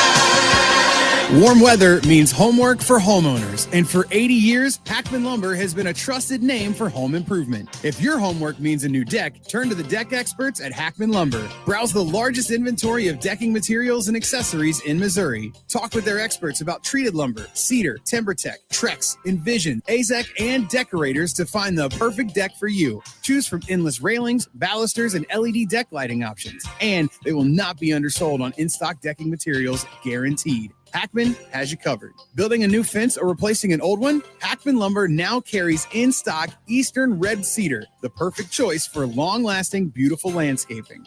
Inventory includes 4x4 and 6x6 posts, dog ear pickets, and 2x4 framing. Homeowners and pros will find everything they need to build it right the first time. Visit Hackman Lumber's newly remodeled stores in St. Peters, Pacific, and Troy, Missouri. Do you owe $10,000 or more in credit card debt or personal loans? With credit card debt at all-time highs, Debt Relief Advocates is urgently notifying consumers of debt relief now being made available, designed to aid consumers with out-of-control credit card debt. Those who qualify and enroll for this relief program will only have to pay back a fraction of what they owe. This is not bankruptcy or a debt consolidation loan. This is a relief program that credit card companies would rather you not know about, as it ends your debt nightmare and saves you lots of money. Consumers owing at least $10,000 in credit card debt or personal loans can now take advantage of this debt relief as the cost of living skyrockets. Debt Relief Advocates has established a relief hotline for you to call to learn what debt reduction you may qualify for, so don't wait. For this free information, call the Relief Hotline at 800-390-1164. 800-390-1164. 800-390-1164. Traffic from the MichaelsFlooringOutlet.com Traffic Center. Well, we've had some trouble on the inner belt, and all the roads are wet from area light rains. They were clearing a crash southbound 170 south of the Parkway. It's looking better at the front end, but we're jammed back through Olive on South 170. Vehicle off the roadway northbound 170 north of 70 Doesn't seem to be bothering anybody, but it's slow from Natural Bridge all the way up through Airport Road anyway. Westbound 70, Kings Highway out through Jennings Station is pretty busy. There's slow stuff both ways right around the Rock Road, Cypress area, going different directions, obviously. And then from 79 out through Highway K and then A to Z in the Wentzville area. If you're on east and westbound 44 downtown between the bridges, it extends out almost to 70 at Salisbury, just heavy congestion both ways. Kings Highway headed out to Big Bend, Clayton Worcester at 270. That's all slow. And then just west of Lake St. Louis Boulevard, it doesn't look that bad out west. Southbound 270 backs up south of Page to Olive. It's slow all the way down through to Gravois, though. Northbound Manchester to Ladue, you've got the usual stuff. Southbound 55 Arsenal to Bates. North of Z down through almost McNutt. There's a jam northbound 55 north of AF, but McNutt, it looks like we have a problem there. And T570 in the Illinois side, east of 255 over to Route 40 is pretty slow eastbound. I'm Roger Brand at the Michaels Flooring Outlet.com Traffic Center. At 5, when others are running out of steam, the Redbird Rush Hour hits the gas. Kevin Wheeler, Matt Pauley, and Bernie Miklasz bring sharp analysis, fresh insight, and no recycled takes. Real baseball talk for fans who know the game. Redbird Rush Hour, weekdays at 5 on 104.1 FM KMOX, the voice of St. Louis, the unrivaled voice of baseball. Celebrate the month of September with Zero Res and get 3 rooms of carpet clean starting at just $129. Take $75 off your air duct cleaning as well. Book online at ZeroResSTL.com and take advantage of these huge savings. Spell it forward, spell it backwards, always spells the same, Zero Res. Everyone needs to have at least one person in their corner in life. When you don't, it's an extremely lonely and frightening place to be. But knowing you have that one person gives you peace and hope. I'm John Morgan of Morgan & Morgan. Since 1988, myself and my firm have been in so many corners for so many clients for so many years. We became the largest injury firm in the world for a reason, and it's not even close. We fought like hell for you. We fight the bullies, automobile insurance companies, the makers of unsafe products, medical providers who injured or killed their own patients. It has been such an honor and made my life complete. If you ever need us, it's easy. On your mobile device or computer, visit forthepeople.com, and then we get to work 24/7. Whether you're hurt in a car crash, injured on the job, or have questions about your Social Security, we're here for you. Morgan & Morgan, for the people. The choice of a lawyer is an important decision and should not be based solely upon advertisements. Past results afford no guarantee of future results. Every case is different and must be judged on its own merits. I hear from sellers all the time that they fear they have missed out on the selling market. They are so relieved to learn September, October, and November are strong selling months. With low inventory and hopefully lower interest rates, this fall will be a hot one for real estate. I'm Christina Straight, owner of Straight Realty. You may have heard me say, why pay more than 4 for years? Now it's why pay more than 2, saving you even more money. Call me 314-441-4444. And remember, why pay more than 2? Straight Realty is a licensed broker in the state of Missouri, Kansas, and Nevada. Sponsored by Gloria Lou with your home sold guaranteed realty 314-325-6888. Need to sell your home and you want the most money? The name to remember is Gloria Lou. Yes, Gloria Lou with your home sold guaranteed realty at 314-325-6888 and start packing.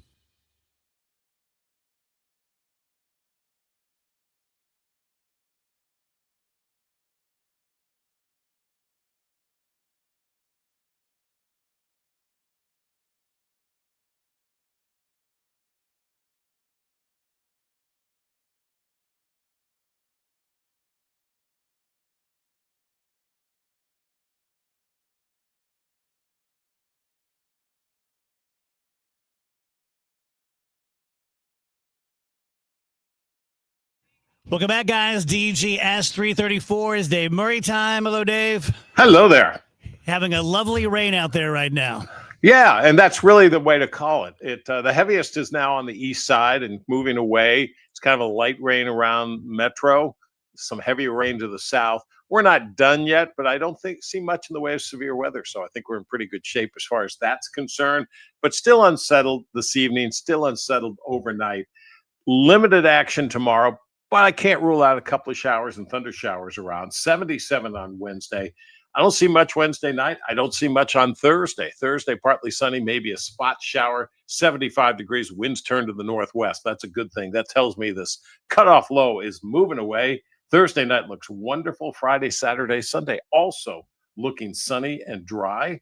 So let's get through tomorrow. I don't see a lot of action tomorrow, but let's get through. We were talking about the possibility of hurricane for the mid-Atlantic states in the Northeast. Now looks like there could be one forming right next to it. We could have dual systems that could become hurricanes in that September 26th, 29th timeframe. One for the mid-Atlantic and the Northeast, the other for the state of Florida. That would be pretty unusual to have two of them going together, but far enough away that they don't kind of spin into each other and kill themselves. Yeah. Interesting. Dave, I don't know if you're listening before you came on, but Andrew is getting rid of the Spider car and getting his first nice car. Yeah. Yes. He's an adult now. I've only had bad cars. I had a car that people called the Easter egg. It was a Hyundai Accent, 1995.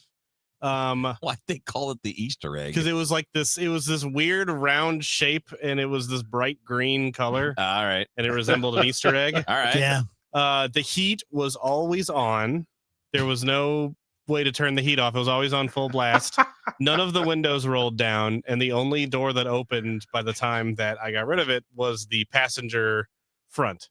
Yeah. So I would have to open the door on the front side and then climb over. It was so validating. When I got rid of that car, I had been complaining about that car, but it was always like, this is a car that my parents gave me as my first car, and you don't want to be ungrateful. But I had been like, it's a little rough driving that thing sometimes. And the most validating thing ever, we took it to the junkyard, my father and I, and he drove it. And we are sitting at a stoplight on Hober Adams Parkway. He's in front of me, and I see that door get exploded open as he just hits it as hard as he can to force open the driver's side door. And he's leaning out. He's like, it's so hot.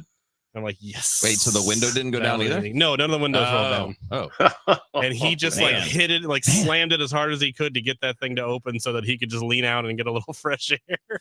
So do you have a car payment now? Yeah, I mean, I've had car payments before. Oh, okay. Wait a minute, you had car payments for these cars that you're talking about? Oh, yeah. Wow. Yeah, I think it's actually, now that I have an actual credit score, I think my car payment is going to be less for this car than it was for better financing. My last terrible cars. Because when you have a no credit score, they're like, great, 30% APR. Awesome. 30%. I had a car one time my dad bought for me. It was a black two-door Granada with gold trim and gold mag wheels. I was like a pimp. And it didn't operate very well. And he bought it at the auction, the car auction. And we later found out it spent a little time at the bottom of a pond. Never got the full story, but never got the Carfax on that one. You got the Chappaquiddick car. Yeah, pretty much. Could you imagine a Kennedy driving that car? All right, it's adventure time. Time for headlines with Andrew. Yes, I tried to find less depressing headlines today. Now you could have just made it your thing. Make it your shtick, yeah. Well, notice I said tried. So the U.S. Secret Service has dismantled a major network of SIM cards in the New York area that posed a threat to the telecommunications network ahead of the UN General Assembly that started, I think, today. Yeah, this story's crazy. Yeah. Kind of a crazy story. The network consisted of over 300 servers and 100,000 SIM cards, the little cards you stick in your phones, capable of disrupting telecom systems and carrying out anonymous telephonic attacks. Boy, doesn't it? I don't mean to be a doomsayer, but it doesn't just seem like literally just a matter of time until we have something like that, some big outage caused by terrorists. Yeah. Well, in reading the story, the Secret Service this is part of a different investigation, but they found this, they dismantled it. They don't know if there was anything planned. They didn't have it attached to any specific attack or plans or anything. But what they said they think is going on is that foreign countries, maybe not officially governments, but maybe governments, have been using that network to communicate with criminals here. Wow. Like people in the criminal underworld. It's kind of been their back and forth spy thing. But it had the capability to knock out cell service within like a 35-mile radius of New York. So, yeah. Wow. And they said, look, if this happened, it's a major disaster, right? Nobody can communicate. I'm sure that the law enforcement rescue services, I'm sure they have something other than cellular service. They have radios and things, but still, Yeah, pretty imagine, bad. Imagine the panic. I always go back to this, Dave. You'll remember that big snowstorm, I don't know, 2005, something like that, and everyone panicked. I took everyone to a hotel, the Doubletree out in Chesterfield, and people were sitting on their porches with shotguns. I mean, I don't think we would react well to something like that. I don't think we have our sea legs. President Trump expressed doubt about the productivity of a meeting with Democratic leaders as government funding deadline approaches. Yet again, feels like every other month we're talking about the government's funding deadline. I don't care that it's Trump. I don't care who it is or what flag they fly. When the country is looking down the barrel of a shutdown, you should never say it wouldn't be fruitful to meet with the other side. I think you should take every meeting because this isn't politics. It shouldn't be politics. This is us. It's our government. It can't shut down again. Both sides play it. Both sides are dastardly. But I just don't think a sitting American president should ever say no to meeting with the other side on something like that. Before the last 15 to 20 years, did this ever come up? I don't remember it. It may have. Yeah, I don't either. I mean, like I don't go back that far, but I mean, I probably go back to like my actual memories going to the 80s. I don't remember us always being brought to the brink of a shutdown, which means like benefits shut down for certain people, healthcare benefits shut down for people. People that get paychecks from the government don't get their paychecks. Like, you know why I think it is? It should never, ever happen. I feel like it was like Obama McConnell. Their kind of face-offs is where my theory is it's because back in the 80s and 90s, both sides viewed themselves as one body. Hey, if we shut down the government, if we allow the U.S. government to shut down, the citizenry is going to be mad at us, not you, not me, but us. And now there's no longer a cohesive together government. It's red versus blue, Republican versus Democrat, and they both see it as a way to gain some leverage on the other side by blaming them. So now it's just another tool in their tool belt. I don't know that we're ever going to have another deadline come and pass and we don't even know about it because they worked out a deal. I'm afraid that's in the past. Yeah, they are both squarely putting the blame on each other. Trump says he won't schedule a meeting until Democrats align with the country's values. Yeah. And Democrats say you need to take action on stuff like healthcare and other kind of funding issues. And if you don't, well, then it's on your hands because you're the party in power. After 250 years, we have finally found the way not to run a government. Yeah. Yeah, you can't run the government for half the population. Yeah. No. Just make it as partisan as possible. Don't care which half you're talking about. You can't. You got to run it for everybody. Sean Diddy Combs' children and ex-girlfriends submitted letters on his behalf ahead of his upcoming sentencing for his July conviction on 2 counts of transportation to engage in prostitution. His daughter Chance, who is 19, expressed how much they miss him and need his presence, especially now. All 6 of his eldest children, his mother, and several of his ex-girlfriends submitted letters asking for his release from prison. They emphasized his role as a father figure and the impact of his absence on their lives. They hope for his return home to be with family and handle his legal matters. Why? Not buying. What makes you special compared to anybody else that's in that position? Well, wouldn't everybody else feel the exact same way? Yeah, doesn't every family whose father goes away feel the same thing? Why do you get treatment like that? Because your dad's rich? It'll be interesting to see if they actually go for this because, I mean, it's long been apparent that the rich and powerful have a bespoke legal system very different from the one that we face. I can vouch for that. Yeah, and it will be interesting to see if they would go for something like that. I kind of doubt they will, though. I mean, this case is pretty. If you're accused of a crime and you go to the yellow pages and get an attorney who's been out of school 3 years, you're going to have a very different experience and outcome than if you can go hire Scott Rosenblum. Just the way it is.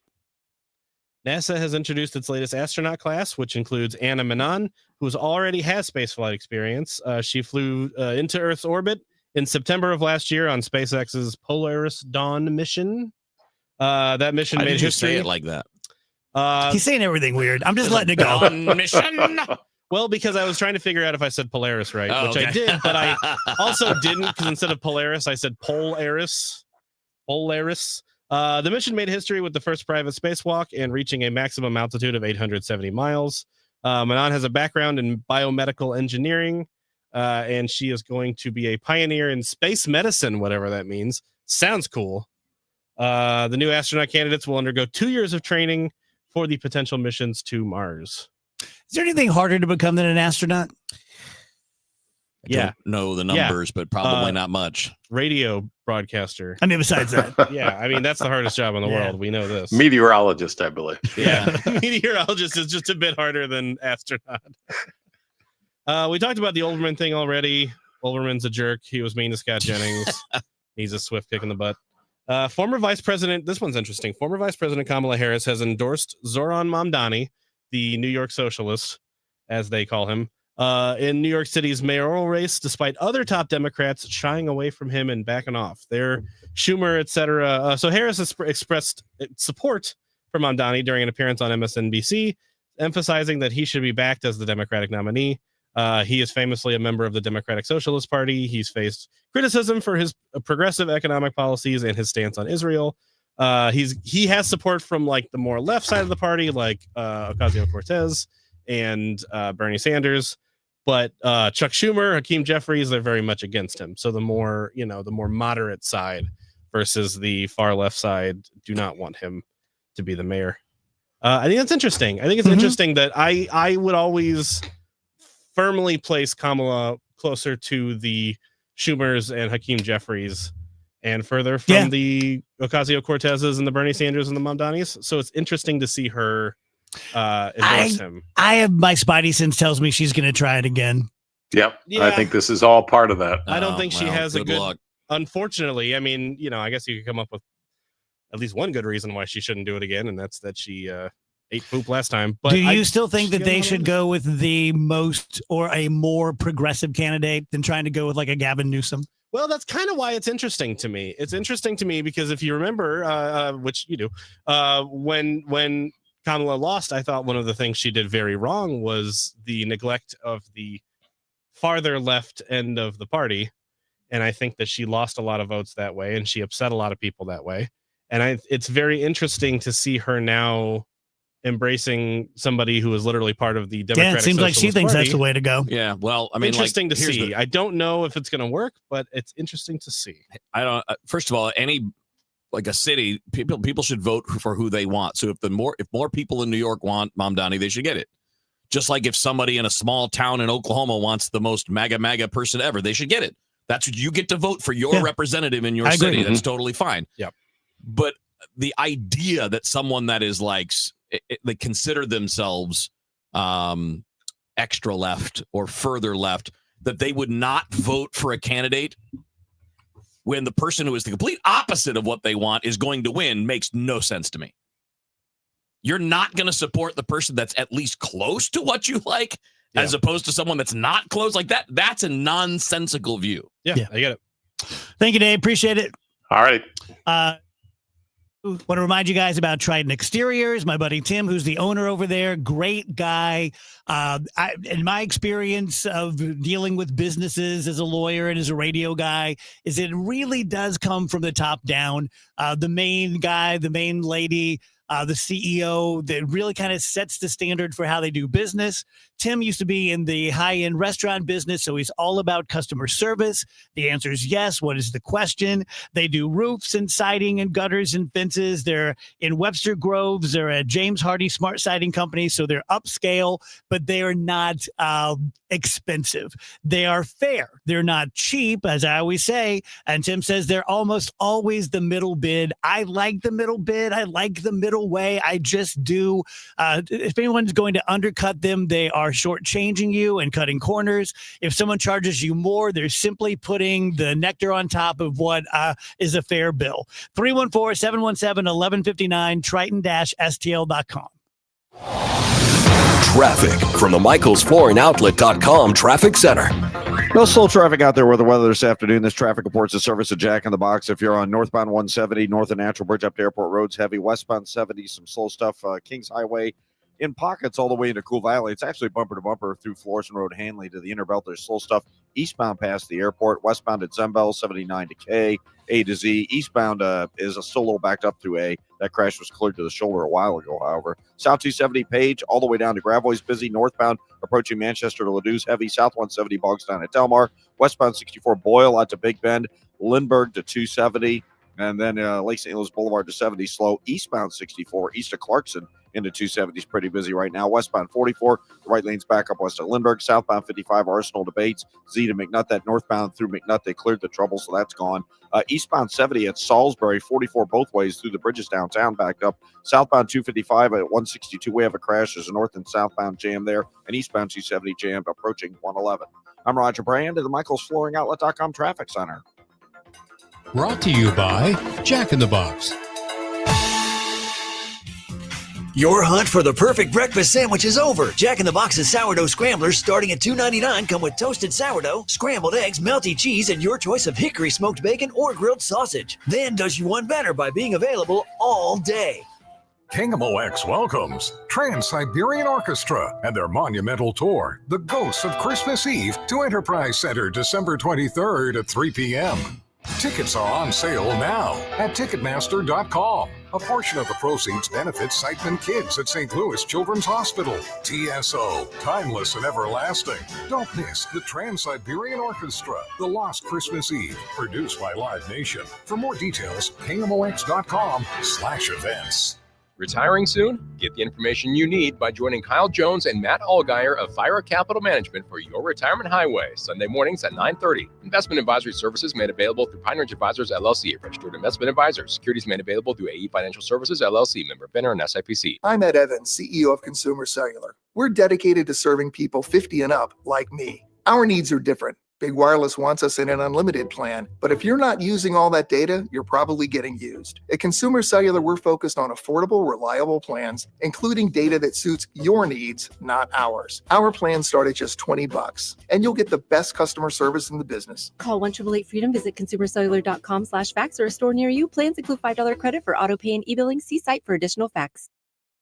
Life insurance. Why are you putting it off? Can't afford it? Too much hassle? Think you don't need it? There's lots of excuses for putting off life insurance. But if you weren't there, who would pay the mortgage and other bills? With Ethos, you could be covered in 10 minutes and boom, family protected. Ethos, fast and easy online term life insurance. Up to $2 million in coverage with no medical exam. Some policies as low as $1 a day. Answer a few health questions and get your free quote at ethos.com/radio. That's ethos.com/radio. Don't get lulled into believing the IRS is getting soft. It's just the opposite. Hi, this is Lance Story with the Lance Story Law Firm. We are being told by IRS collection officers that their higher-ups are demanding that they get more aggressive than ever. So don't ignore them any longer. Level up. If you have unfiled returns, unpaid taxes, levies, or liens, call the Lance Story Law Firm today and let us get between you and the IRS. We'll protect your rights, including your right to appeal or even your right to take the IRS to tax court. Remember, IRS problems are legal problems, and they need to be handled by an expert attorney team who's done it for decades. So call the Lance Story Law Firm today. We're local. Our office is right here in St. Louis, or visit Lance, DRURY, law.com to schedule your free consultation with your local tax resolution law firm, the Lance Story Law Firm, 314-260-6120. The choice of a lawyer is an important decision and should not be based solely upon advertisements.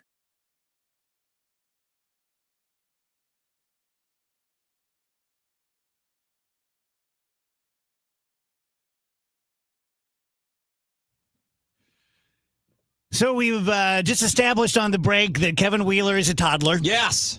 A big toddler. Yeah. Short, but built like a toddler. Yeah. You get mad. I do. You scream. I do. And then you're fine. At little things, and then it's over. Then it's over. Like it's like the Florida storms. Oh yeah. They blow in and they look really big and bad, and then they're gone. And you're back 10 on the minutes. beach. That's me. Yep. It's a good way to be. Yep. Yeah. I just discovered that playing on the laptop, and it's like, for whatever reason, these stupid laptops, like you'll just be typing and it'll just highlight a whole section on your Word doc, and then when you're typing, you type over it, now it's gone. It's worth the scream. Yes, you can go backward, but it's still annoying. You're like, I didn't touch anything. What are we doing? Yeah, my blood pressure is sitting next to the screaming man all day. Yeah, you have to be it's habituating, though. Got to get used to it. I'm getting used to it. Sure. Andrew still gets jumpy though. I'm a little If it makes you jumpy. feel better, Andrew, after 30 years, it still bothers Susan too.